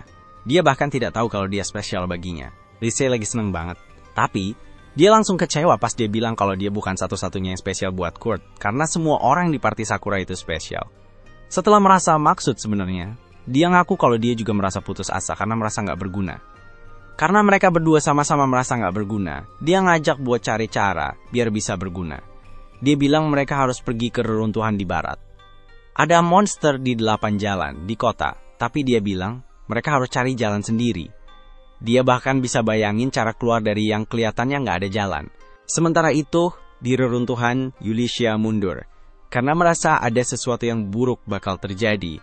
Apakah sesuatu yang buruk akan terjadi dengan kedatangan Kurt di reruntuhan, atau dia akan menyelamatkan mereka? Lise lagi siap-siap ketika tiba-tiba mata tertuju ke pedangnya Kurt, bikin dia ingat apa yang Kurt bilang sebelumnya. Katanya, kalau dia angkat pedang itu di atas kepala, bakal ada mantra yang aktif. Dia penasaran, mantra apa yang bakal keluar dari pedang kecil itu, jadi dia mutusin buat coba sendiri. Dengan rasa ingin tahu, dia cabut pedangnya dan angkat ke atas. Tapi ternyata, nggak ada yang terjadi. Pas itu juga, Kurt dari ruangan lain bilang, kalau mereka harus berangkat sekarang. Pas dia balik badan, dia kaget banget lihat ada orang yang tiba-tiba ada di belakangnya. Di sisi lain, pertarungan lawan para undead makin nggak terkendali. Karena udah buntu, Yulicia nanya ke Alred apakah mereka udah deket sama reruntuhan. Dan Alred meyakinkan kalau mereka terus ngalahin para undead, sebentar lagi mereka bakal sampai tujuan. Yulicia udah kewalahan banget. Pertarungan ini nguras energinya habis-habisan, dia udah hampir nggak bisa berdiri. Tapi dia merasa beruntung dan bersyukur sama Generik, karena pasukan pengalih perhatiannya udah narik banyak undead ke arah mereka. Kalau bukan karena Generik, Yulicia dan Alred udah hampir kewalahan sama jumlah musuh yang banyak banget. Tapi, pasukan Generik juga gak bisa bertahan lama, dan Yulicia sadar banget soal itu. Ngerti kalau tim Generik bakal kehabisan kristal sihir yang mereka pakai buat ngelawan para undead. Yulicia sendiri cuma punya beberapa kristal lagi di tasnya, dan satu-satunya cara buat menang di sini adalah cepet-cepet nemuin sumber yang bikin undead ini muncul. Tiba-tiba, Alred kena serangan di perut, tapi Yulicia gak bisa bantu dia, karena puluhan kelelawar undead lagi ngepung dia, Kans, Danzo, dan Sina. Para petualang ini datang buat bantuin, ngenalin diri ke Alright sebagai petualang yang lagi kerja buat atelier. Sementara Kans dan Danzo bantu Yulicia dan Alright dengan kemampuan bertarung mereka, Sina pakai kemampuan navigasinya buat nemuin tempat munculnya musuh, ngasih tahu semua orang kalau undeadnya datang dari reruntuhan di depan sana. Dengan secercah harapan ini, Yulicia pakai kristal sihir terakhirnya buat ngabisin undead yang tersisa di area itu, terus mereka semua menuju reruntuhan bareng-bareng.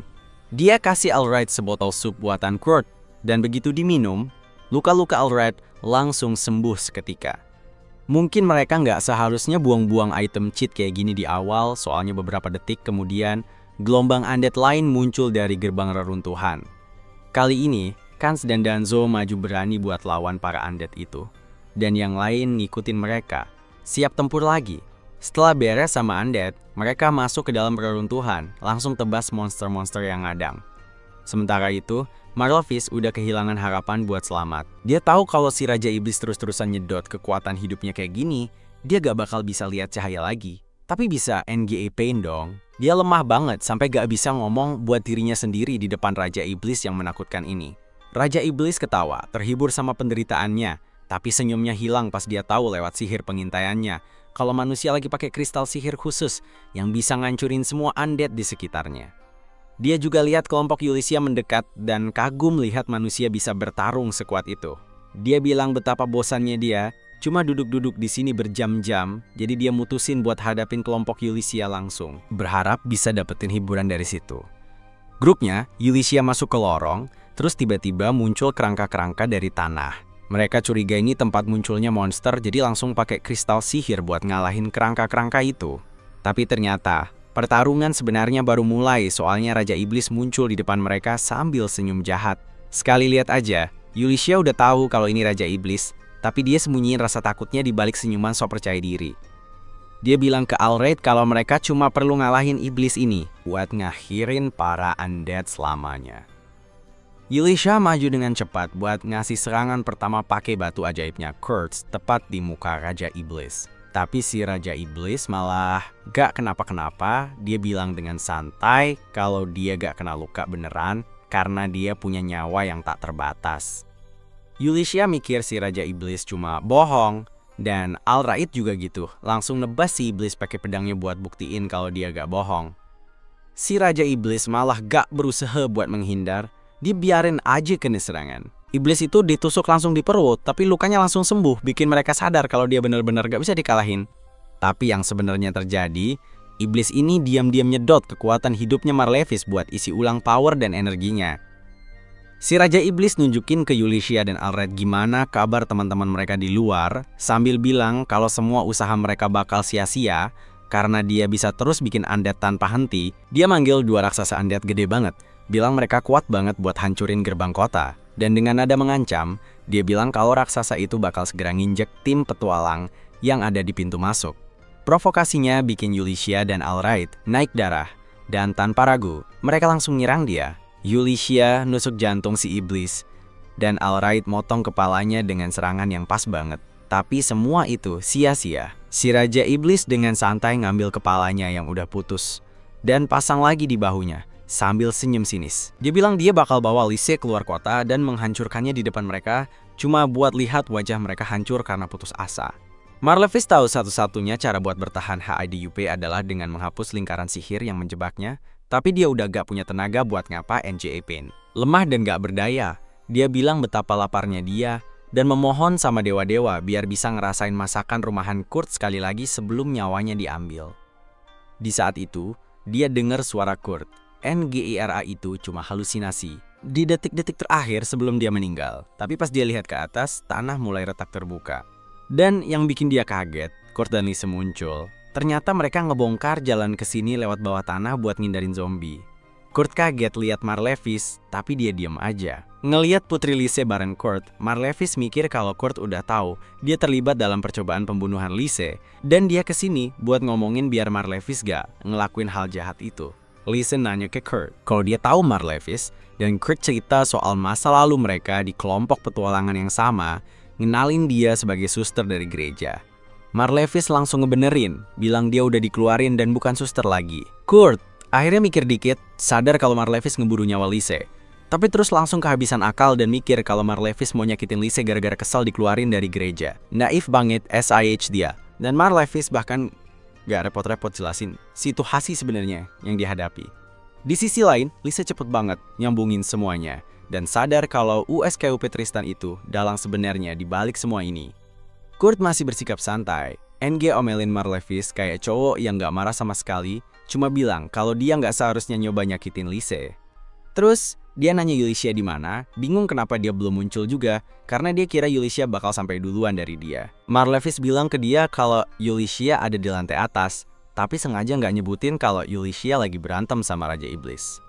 Lise langsung nawarin diri buat cari Yulicia, minta Kurt buat ngerusak lingkaran sihir, sambil meyakinkan kalau dia bakal baik-baik aja, dan nunjukin pedang yang sedikit mencurigakan tapi kuat banget yang Kurt bikin buat dia. Marlevis diem aja, dalam hati mikir seberapa bodohnya Kurt ngebolehin Lise pergi sendirian ke lantai yang ada Raja Iblisnya. Sementara itu, Kurt malah ngeluarin pel dan ember entah dari mana, dan beneran mulai ngepel lingkaran sihir itu kayak lagi bersihin lantai rumah. Bikin Marlevis bener-bener kaget. Pas Kurt lagi asal bersihin sihir, Raja Iblis juga kayak nyadar kalau sihirnya mulai habis. Waktu Yulicia coba serang lagi, dia langsung ngelak. Mereka jadi curiga karena sebelumnya dia nggak pernah ngelak dari serangan mereka. Dia juga sadar kalau aliran sihirnya makin tipis. Dan kalau nggak hati-hati, bisa-bisa dia mati. Dia mikir apa yang sebenarnya terjadi. Dan kalau beneran sihirnya udah bersih, dia nggak tahu kalau karakter utama kita yang polos ini sekarang udah masuk ke cerita. Sekarang dia tahu kalau dia nggak bisa main-main lagi, dan harus pastiin mereka nggak pakai kristal ajaib itu. Sebelum Yulicia dan Alred sempat nyerang dia lagi, Lise muncul. Buat sang Raja Iblis, itu artinya tugasnya udah selesai. Alasan dia nyerang kota ini kan buat bunuh sang putri, dan kalau putrinya udah datang sendiri, dia jadi nggak perlu repot-repot lagi. Dia langsung nyerang Lise, dan dia jatuh. Pikiran Yulicia hancur. Dia kaget banget. Dia nggak percaya cewek muda yang selama ini dia jaga udah mati, tapi tiba-tiba kupu-kupu ngelilingin mayat Lise, dan dia muncul lagi di belakang Yulicia. Dia ketawa, bilang kalau yang dia bunuh itu cuma ilusi. Sihir yang Kurt bilang ada di pedang itu, ternyata sihir ilusi. Bentuknya mirip banget sama orang aslinya, bahkan suhu tubuhnya pun sama. Raja Iblis shock. Dia nggak nyangka sama sekali sama yang baru aja dia alami. Dia nyerang lagi, tapi kupu-kupu hinggap di mayatnya, dan dia muncul lagi. Kali ini, dia muncul tepat di samping kristal yang mereka harus hancurin. Dan dia hancurin kristal itu pakai pedangnya. Raja Iblisnya hilang. Dan kalau orang yang bikin sihirnya hilang, semua monster juga bakal lenyap. Monster-monster di kota langsung pada hilang. Semua orang seneng banget. Marlevis sadar kalau para iblis sudah pergi, dan dia kaget banget kalau mereka berhasil ngalahin Raja Iblis. Yulicia butuh waktu lebih dari sedetik buat balik ke kenyataan. Dia super kaget. Dia langsung ketemu Lise, nanya kenapa dia ninggalin tempat persembunyian yang udah disiapin buat dia. Lise ngaku kalau dia salah dan minta maaf. Semua orang udah berjuang dan ngalamin banyak hal gara-gara dia, jadi dia gak bisa diem aja di tempat itu. Yulicia minta dia berhenti minta maaf. Dia yang udah nyelamatin kota, jadi mereka yang harusnya berterima kasih ke dia. Alred langsung jatuh berlutut tanda terima kasih. Lise janji bakal kasih hadiah buat semua yang udah berjuang demi keselamatannya, tapi Alred nolak semua hadiah. Pas dia maksa kasih hadiah, Alred malah minta minuman keras buat timnya. Dasar tukang mabuk. Sementara itu, Marlevis ngerasa perutnya sakit banget. Dia sadar kalau kutukan yang ada di dirinya belum hilang, meskipun mantra sihirnya udah dicabut. Dia percaya kalau dia bakal mati, dan sebenarnya dia merasa pantas mendapatkannya. Kurt datang untuk menyajikan makanan buat dia. Dia pikir setelah makan, dia bakal muntah. Tapi dia nggak mau melewatkan kesempatan makan masakan Kurt sebelum meninggal. Jadi dia terima tawaran itu. Yang dia nggak tahu, Kurt bukanlah anak kecil yang mereka remehkan di tim. Malah, mereka nggak tahu kalau Kurt yang selama ini melindungi seluruh tim. Dia makan makanan itu, dan tiba-tiba racun di perutnya larut. Dia mulai meneteskan air mata. Dia sadar kalau setiap kali mereka terluka dalam pertempuran, badan mereka sembuh duluan. Awalnya mereka kira itu cuma keberuntungan, tapi ternyata Kurt yang bantuin. Karena kekuatannya bukan buat bertarung, mereka pikir dia lemah. Sekarang, dia sadar kalau dia salah besar. Dia minta maaf ke Kurt sambil nangis, tapi si Kurt malah mikir dia minta maaf karena naruh coretan di kamar Lise. Lise dan Yulicia datang, dan mereka bawa 2 penjaga.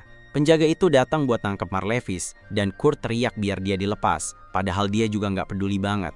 Dia punya pendapat kalau siapapun yang berbuat salah harus dihukum.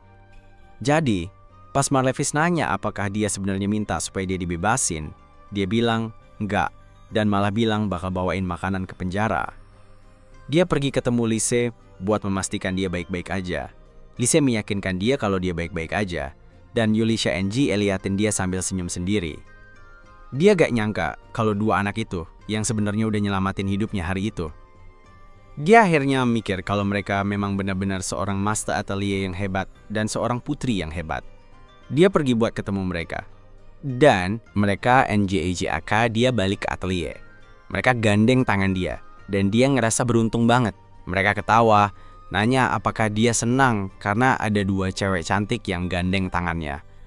Tapi sebenarnya bukan itu yang bikin dia senang. Dia senang karena untuk pertama kalinya dalam HIDUP, dia punya teman yang peduli sama dia. Dia punya tempat yang bisa dia sebut rumah, dan dia nggak lagi ngerasa nggak berguna. Itu adalah sesuatu yang dia impikan sepanjang hidupnya. Dan akhirnya, itu jadi kenyataan. Dia ngelihat kantornya dan mikir, akhirnya dia bahagia. Dia masak buat para ksatria, buat makan malam. Tapi pas mereka makan, kok kayaknya pada diem aja. Dia mikir, mungkin makanannya gak enak, makanya mereka diem dan gak seneng sama dia. Kamu tahu kan, Kurt, kalau dia lagi sedih, mukanya kelihatan banget. Allred nyadar ekspresi itu dan nyamperin dia. Dia bilang, kalau mereka semua lagi nikmatin makanannya, makanya pada diem. Komentar ini bikin Kurt seneng banget. Lise datang buat ngenalin Allred ke dia sebagai ksatria kota. Dia bilang ke Allred betapa dia menikmati kota ini, dan gimana Allred udah mimpin kota dengan baik. Allred muji masakan Kurt, katanya sejak makan itu, lukanya jadi cepat sembuh. Tapi bukannya terima pujian, Kurt malah bilang itu efek biasa dari makan makanan enak. Padahal, itu SIH. Nggak biasa buat orang-orang di sana. Tapi bisa disimpulin kalau yang biasa buat Kurt, ternyata luar biasa buat orang lain. Sambil mereka ngobrol, kembang api meledak di langit. Kurt udah nyiapin semua itu buat ngerayain malam yang keren ini, dan semua orang senang nontonin. Pas malamnya berakhir bahagia, seorang pria bernama Margrave bertemu dengan seorang gadis yang dirantai di sana. Kita diajak ngeliat kilas balik masa kecil Kurt pas dia tinggal di rumah misteriusnya yang namanya Desa Hast. Dia mendekati Hildegard, cewek yang punya iblis, lagi sibuk sendiri, terus nanya apa dia anaknya pedagang keliling. Awalnya, Hilda cuekin Kurt, tapi karena dia terus-terusan gangguin dan berusaha banget buat ngobrol, bahkan sampai nangis, akhirnya Hilda ngomong juga. Dia bilang kalau ayahnya ngelarang dia buat ngobrol sama orang-orang di desa ini.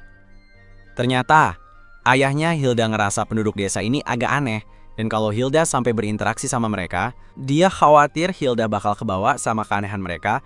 Tapi Hilda nunjukin ke Kurt kalau dia lagi ngomong sendiri, dan Kurt ikutan bilang kalau dia juga lagi ngomong sendiri. Mereka kenalan dengan cara itu, dan cepat jadi teman. Gak lama setelah itu, Kurt ngajak Hilda buat lihat bunga warna-warni di gunung naik golem besi peliharaannya. Pas di jalan, Hilda nemu buah beri, dan tanpa curiga langsung dimakan. Ternyata, buah beri itu sangat beracun, tapi untungnya buat Kurt, meskipun masih muda, udah tahu cara bikin penawarnya. Dengan cepat, dia ngumpulin beberapa tumbuhan, bikin jadi pasta, terus dia masukin ke mulutnya sendiri sebelum kasih penawarnya ke Hilda. Dengan cara yang agak canggung. Flashbacknya selesai di sini.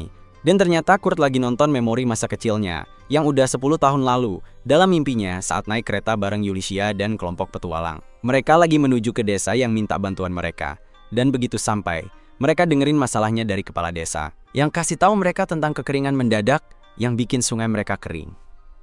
Karena kekurangan air yang tiba-tiba ini, tanaman jadi pada mati. Tapi Yulicia ngerasa nggak perlu panik, soalnya dia lihat di peta ada waduk besar di desa sebelah.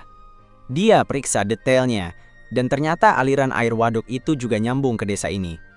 Tapi masalahnya, kata kepala desa sebelah nggak mau berbagi air meskipun udah berkali-kali coba negosiasi.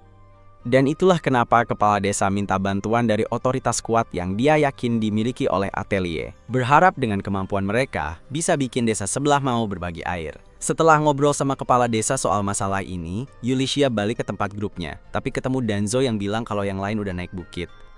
Katanya, ada orang tua yang ngurus burung-burung lagi sakit punggung, jadi mereka minta Kurt, si ahli Atelier, buat bantuin. Yulicia mikir Kurt bisa urus sendiri, jadi dia langsung naik kuda menuju desa sebelah buat bujuk mereka, biar mau berbagi air dari waduknya. Tapi waktu dia sampai dan ngasih tahu identitasnya ke kepala desa, dia langsung berlutut, mohon minta diselamatin, sambil bilang kalau waduknya udah kering. Yulicia bingung banget sama situasinya, dan cuma bisa berdoa biar Tuhan ngasih hujan. Di saat itu, 2 penduduk desa datang buru-buru ngasih tahu kepala desa tentang sesuatu yang terjadi di atas bukit. Tapi mereka nggak bisa jelasin dengan kata-kata. Yulicia langsung pergi ke tempat itu, dan nemuin Kans sama Sina lagi bengong ngeliatin danau yang gede banget. Yulicia agak paham. Kalau ada danau sebesar ini, kenapa warga desa bilang kekurangan air? Sina bingung mau jelasin apa yang terjadi di sini, jadi dia cuma bilang ke Ulysses kalau danau ini baru aja muncul. Pas Kurt datang lari-lari ke arah mereka, dengan polosnya, Ulysses mulai ngerti kira-kira apa yang terjadi. Dia nanya ke Kurt, kenapa dia di sini, bukannya lagi benerin punggung si kakek. Kurt jelasin, katanya dia lihat burung-burung si kakek kelihatan haus banget, jadi dia datang ke sini dan ngambil air dari aquifer. Sebuah batu yang belum pernah ditemukan sebelumnya ternyata menyimpan air yang banyak banget. Kedua kepala desa datang gak lama setelah itu dan berlutut ngucapin terima kasih ke Ulysses karena udah nyelamatin mereka. Kurt si otak kosong juga ternganga lihat Ulysses, mikir kalau dia yang menyelesaikan masalah itu dalam hitungan menit, padahal dia gak sadar kalau sebenarnya dia yang gak sengaja nyelesain krisisnya. Setelah tugas selesai, mereka sekarang dalam perjalanan pulang dan mereka dapat beberapa telur burung sebagai hadiah terima kasih. Kurt cerita tentang rencananya buat masak makanan enak pakai telur-telur itu nanti. Kayak omelet, pancake, dan mungkin juga dessert. Dia nanya soal Lise, dan Ulysses bilang kalau Lise lagi pergi ketemu Lord Tychone buat ngasih laporan soal serangan undead. Terus, senenya pindah, kita lihat Lise di Alred lagi ngobrol sama Margrave Tychone pas makan malam. Si Margrave ini, yang matanya kayak panda, punya kuasa setara sama seorang duk, dan buat makin kuat posisinya, dia berusaha ngerayu Lise. Lise ngerti maksud liciknya Margrave, tapi dia tetap senyum soalnya dia di sini buat mewakili Atelier, bukan sebagai putri kerajaan ini. Margrave berusaha mengorek informasi tentang Atelier Meister karena dia tahu kalau orang itu yang menyelamatkan kota dari serangan monster undead. Tapi Lise pinter banget menghindari pertanyaan-pertanyaannya biar Kurt nggak jadi alat politik. Saat obrolan makin serius, Margrave mengalihkan topik ke kota tempat Atelier itu berada, bilang kalau kota itu belum punya nama. Lise bilang supaya kota bisa resmi punya nama, kerajaan harus menunjuk dulu siapa rajanya. Margrave punya wewenang buat tunjuk raja muda di wilayahnya, dan dia dengan licik ngasih tahu rencananya buat nunjuk Atelier Meister sebagai raja muda kota itu. Lise langsung tahu kalau maksud sebenarnya adalah biar Kurt di bawah kendalinya langsung.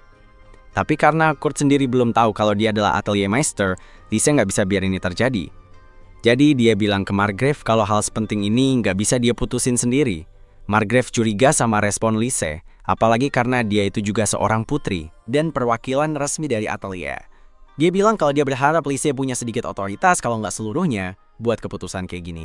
Lise jadi kaget banget. Dia ragu buat ngomong apa-apa dan makin gugup waktu Margrave mulai ngobrol sama Alraid. Margrave nanya ke Alraid yang jadi jenderal para ksatria kota, apakah dia punya keberatan buat nunjuk Atelier Meister jadi raja muda. Lise cuma bisa berharap dia bakal bilang enggak, karena ternyata Alraid nggak tahu situasi Kurt. Alraid, yang sama sekali nggak tahu apa-apa, langsung aja terima tawarannya. Terus Lise ikutan nimbrung lagi, kasih keberatan lagi. Ini bikin Margrave bertanya-tanya, apa ada kekurangan tersembunyi atau ketidakmampuan di diri Atelier Meister yang bikin dia nggak cocok buat peran itu? Komentar ini bikin Lise tersinggung dan dia nggak bisa nahan diri dengan bangga ngomong kalau nggak ada yang lebih berbakat di seluruh negeri daripada Atelier Meister.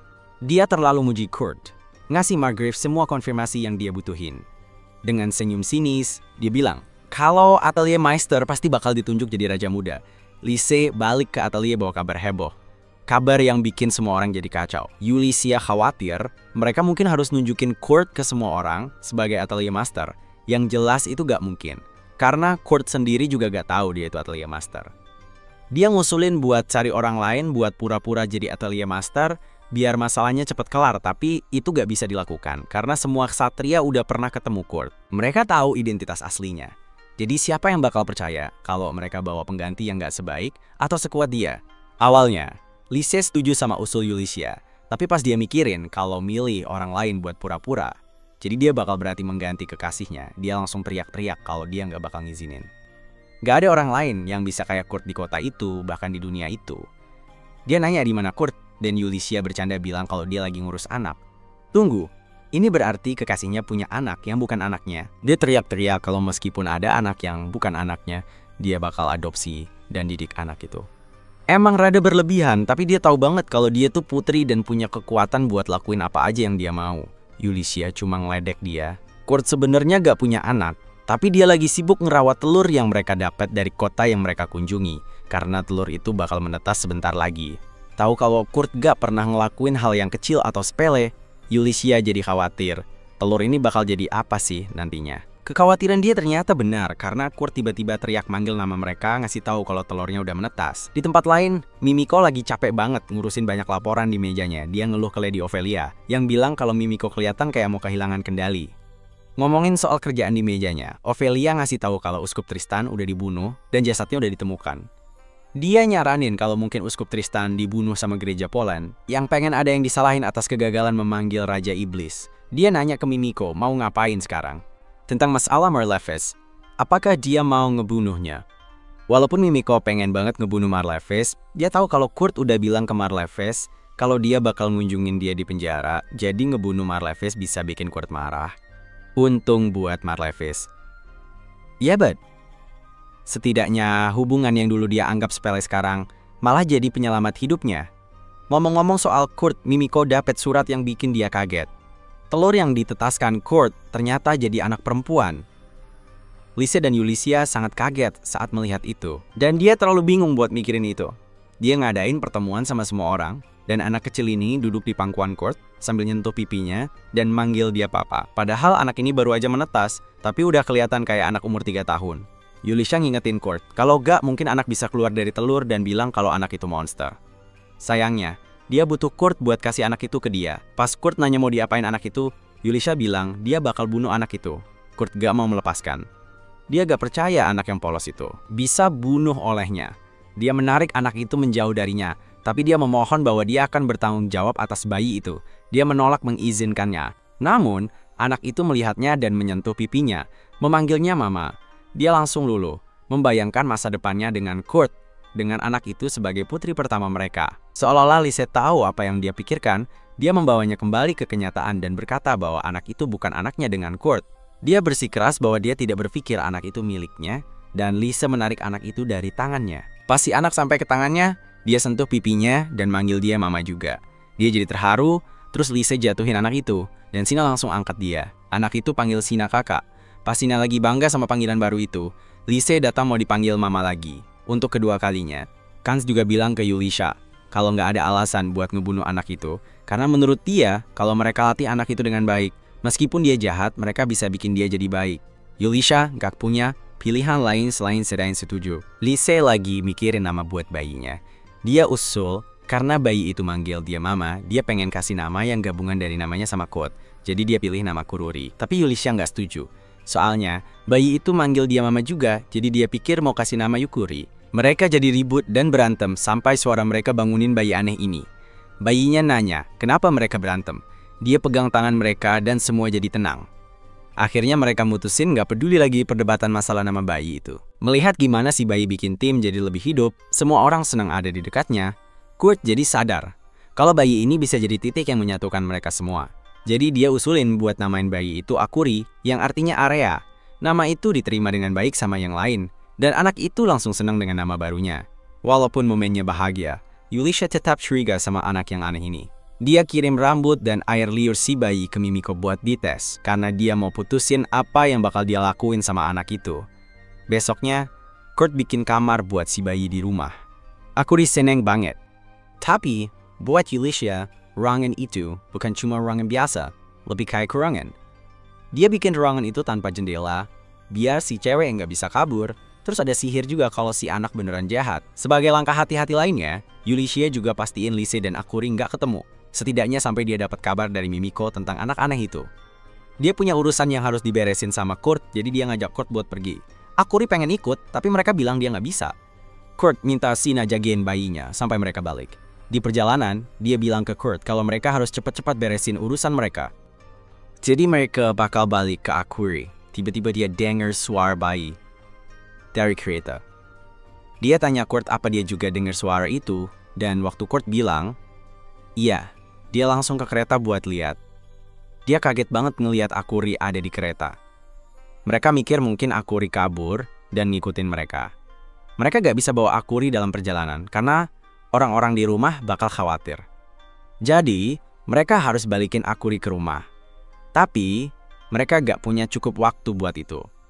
Akhirnya, Yulicia lihat ada seorang wanita naik kuda di belakang mereka dan minta tolong sama wanita itu untuk kasih tahu orang di rumah. Pas dia lagi pergi, Kurt mikirin apa yang bikin dia khawatir. Yulicia bukannya nolak anak itu karena gak suka, tapi karena dia peduli sama mereka. Kurt jadi mikir, apa dia udah ambil keputusan yang tepat, dan gimana kalau ternyata anak itu jahat.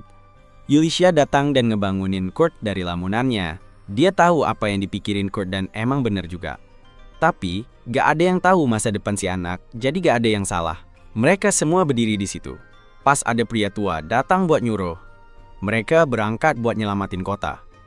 Terus Akuri dan Kurt bilang, dengan semangat dia akan berjuang keras. Menantu si kakek datang pas itu juga, bilang kalau belakangan ini, ayahnya kayak ada yang gak beres di otaknya, dan suka ngomong yang aneh-aneh terus. Jadi dia bilang ke Kurt dan Yulicia supaya nggak usah dianggap serius kata-katanya. Terus, dia makasih banget ke mereka semua udah datang, sambil ngejelasin kalau dia yang minta bantuan mereka. Sebelum cerita soal pekerjaannya, si cewek ini bilang kalau Kurt dan Yulicia kelihatan cocok banget sama anak mereka. Bikin Kurt dan Yulicia jadi malu-malu. Pas Yulicia sama Kurt mau jelasin kesalahpahaman yang ada, Akuri malah bikin tambah kacau. Dia manggil Kurt sebagai papanya, dan Yulicia sebagai mamanya. Muka Yulicia jadi merah kayak tomat, kaget banget dan gak tahu harus ngomong apa.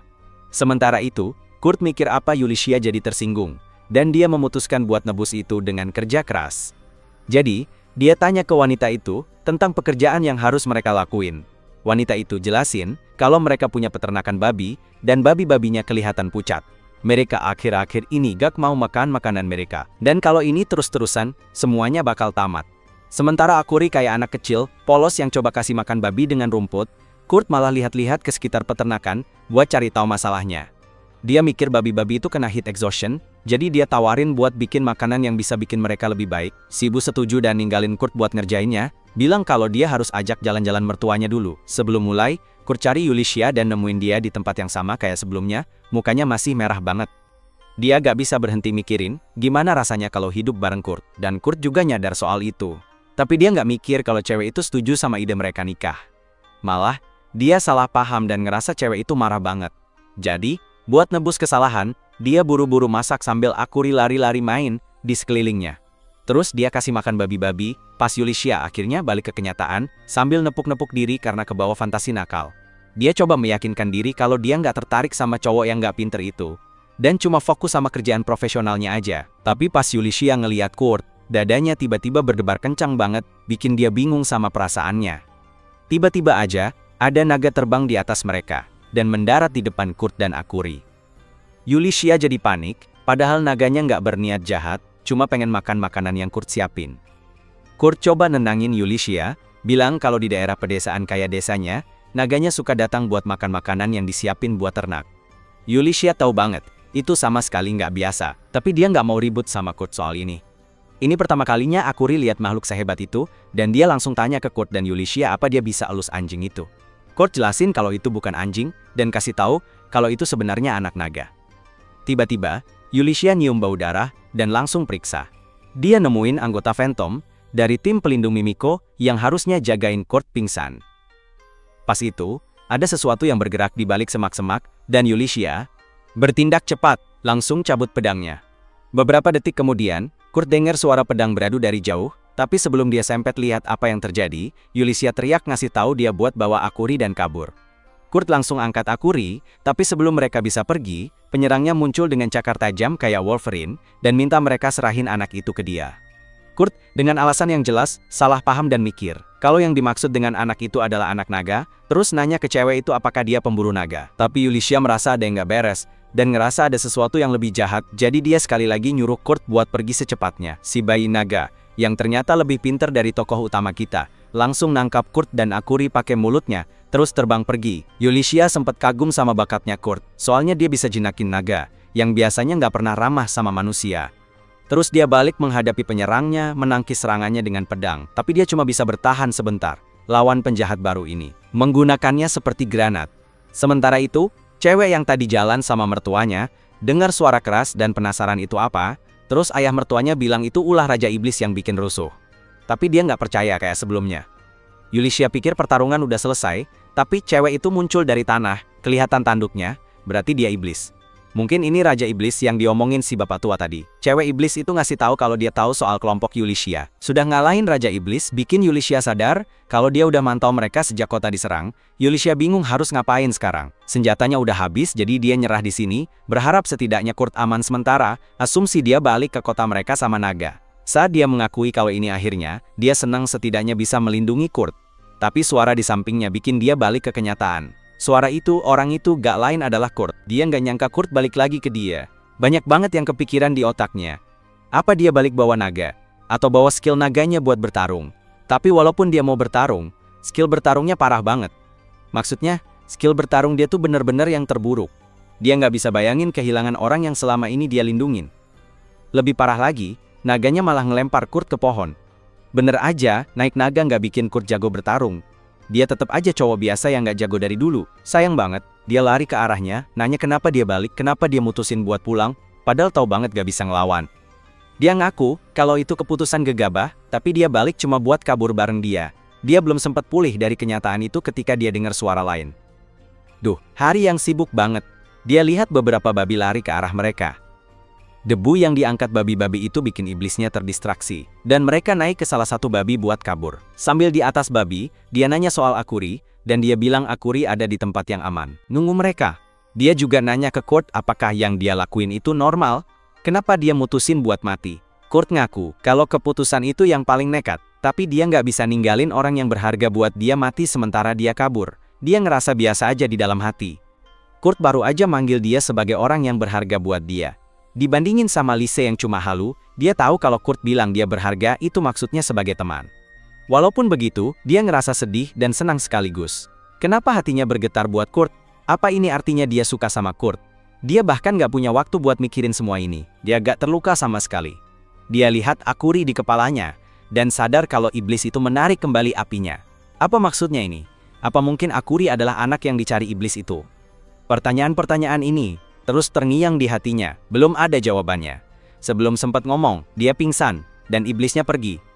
Kurt buru-buru nyembuhin dia, dan Akuri menyentuhnya, bilang kalau dia bakal baik-baik aja. Dia buka mata dan bilang kalau dia baik-baik aja. Banyak banget pertanyaan di pikirannya. Pertanyaan pertama yang muncul adalah, gimana Akuri bisa melompat ke kepalanya tadi? Dia nanya ke mereka apa yang terjadi, dan yang bikin dia kaget, Kurt bilang kalau Akuri nggak lompat. Bahkan, dia jauh banget dari tempat kejadian, yang berarti dia pakai sihir teleportasi. Itu yang paling bikin mereka shock. Yulicia tahu kalau portal teleportasi belum berkembang di dunia mereka. Bahkan orang yang udah coba pun, itu masih dianggap sihir yang belum sempurna. Lebih parahnya lagi, Akuri bisa teleport tanpa batu teleportasi. Dia nanya ke Akuri apakah dia bisa ngelakuin lagi, tapi Akuri bilang enggak. Sebelum dia bisa bertanya lebih lanjut, babi datang buat menarik perhatian mereka, dan mereka lihat semua babi yang sakit di sekeliling. Kurt dan Akuri langsung bergerak buat nyembuhin mereka, dan Yulicia balikin babi-babi itu ke wanita tadi. Si wanita nanya soal suaminya, dan bukannya ngejelasin kalau dia bukan suaminya, Yulicia malah bilang kalau ada penduduk desa sebelah yang bantuin, dan dia pergi buat ngucapin terima kasih ke si penduduk desa. Si penduduk desa sebelah ini sebenarnya naga. Pas mereka terbang, si naga manggil Kurt buat ngeliatin sesuatu, dan dia pergi. Akuri dan Yulicia sedang berjalan menaiki kereta. Yulicia terus mikirin Akuri. Dia nanya ke Akuri, apakah dia yang menghilangkan sihir itu, dan Akuri bilang bukan, yang berarti si iblis yang menarik kembali api itu. Kenapa dia lakuin itu? Apa karena Akuri? Semua pertanyaan ini terus berputar di kepalanya. Dia harus cari tahu lebih banyak soal Akuri, dan untungnya, dia masih hidup buat ngelakuin itu. Tiba-tiba, mereka lihat naga bawa balik Kurt, dan dia datang sama tamu. Tamu itu si iblis. Banyak banget pertanyaan yang harus dijawab. Dan dia mulai menjawab. Memang waktu si naga bawa dia pergi, dia ketemu sama iblis yang lagi luka. Dia bingung mau ngapain, jadi dia ambil inisiatif dan mutusin buat bikin penawar buat dia. Si iblis nanya dia lagi ngapain, dan pas dia bilang itu penawar, si iblis malah bilang dia bodoh karena mau nolongin musuhnya. Dia ngaku kalau dia emang bodoh, tapi dia nggak ngelihat si iblis sebagai musuh, soalnya kalau si iblis nggak ngebatalin mantra itu, Akuri sama Yulicia udah pasti tewas. Karena kebaikan harus dibalas dengan kebaikan, dia bakal nolongin si iblis. Dia bikin penawar dan kasih ke si iblis buat diminum. Si iblis minum, tiba-tiba langsung berasa lincah lagi, tapi kemudian hilang lagi. Dia ngaku kalau dia udah kasih dosis tidur ke obat penawar itu, jadi cewek itu bakal tidur sekitar 3 hari. Walaupun dia pengen banget bantuin, dia inget kalau cewek itu udah nyakitin orang-orangnya. Walaupun dia pemburu iblis. Cewek itu gak seharusnya nyakitin manusia, dan itu hukuman buat dia. Cewek itu kaget, tapi cowok itu masukin dia ke keretanya. Ngeliat iblis bikin Yulicia jadi biasa aja. Ini berisiko gak ya? Aman gak ya? Dia gak tahu. Tapi, dia tetap balik ke rumah. Sampai rumah, setelah beberapa hari, yang panjang bener-bener bikin dia seneng banget. Rasanya kayak udah lama banget dia nggak pulang. Untungnya, sekarang dia udah balik. Sina dan yang lain datang buat meluk Akuri, soalnya mereka khawatir banget sama dia. Lise juga ikut meluk. Yulicia tahu, harusnya dia nggak boleh biarin Lise dan Akuri deket-deket. Tapi ini hari bahagia, jadi dia bisa ngalah dikit. Pas lagi mikir-mikir, tiba-tiba ada orang asing turun dari atelier. Yang bikin tambah ribet, Lise ngenalin orang ini sebagai master atelier yang baru.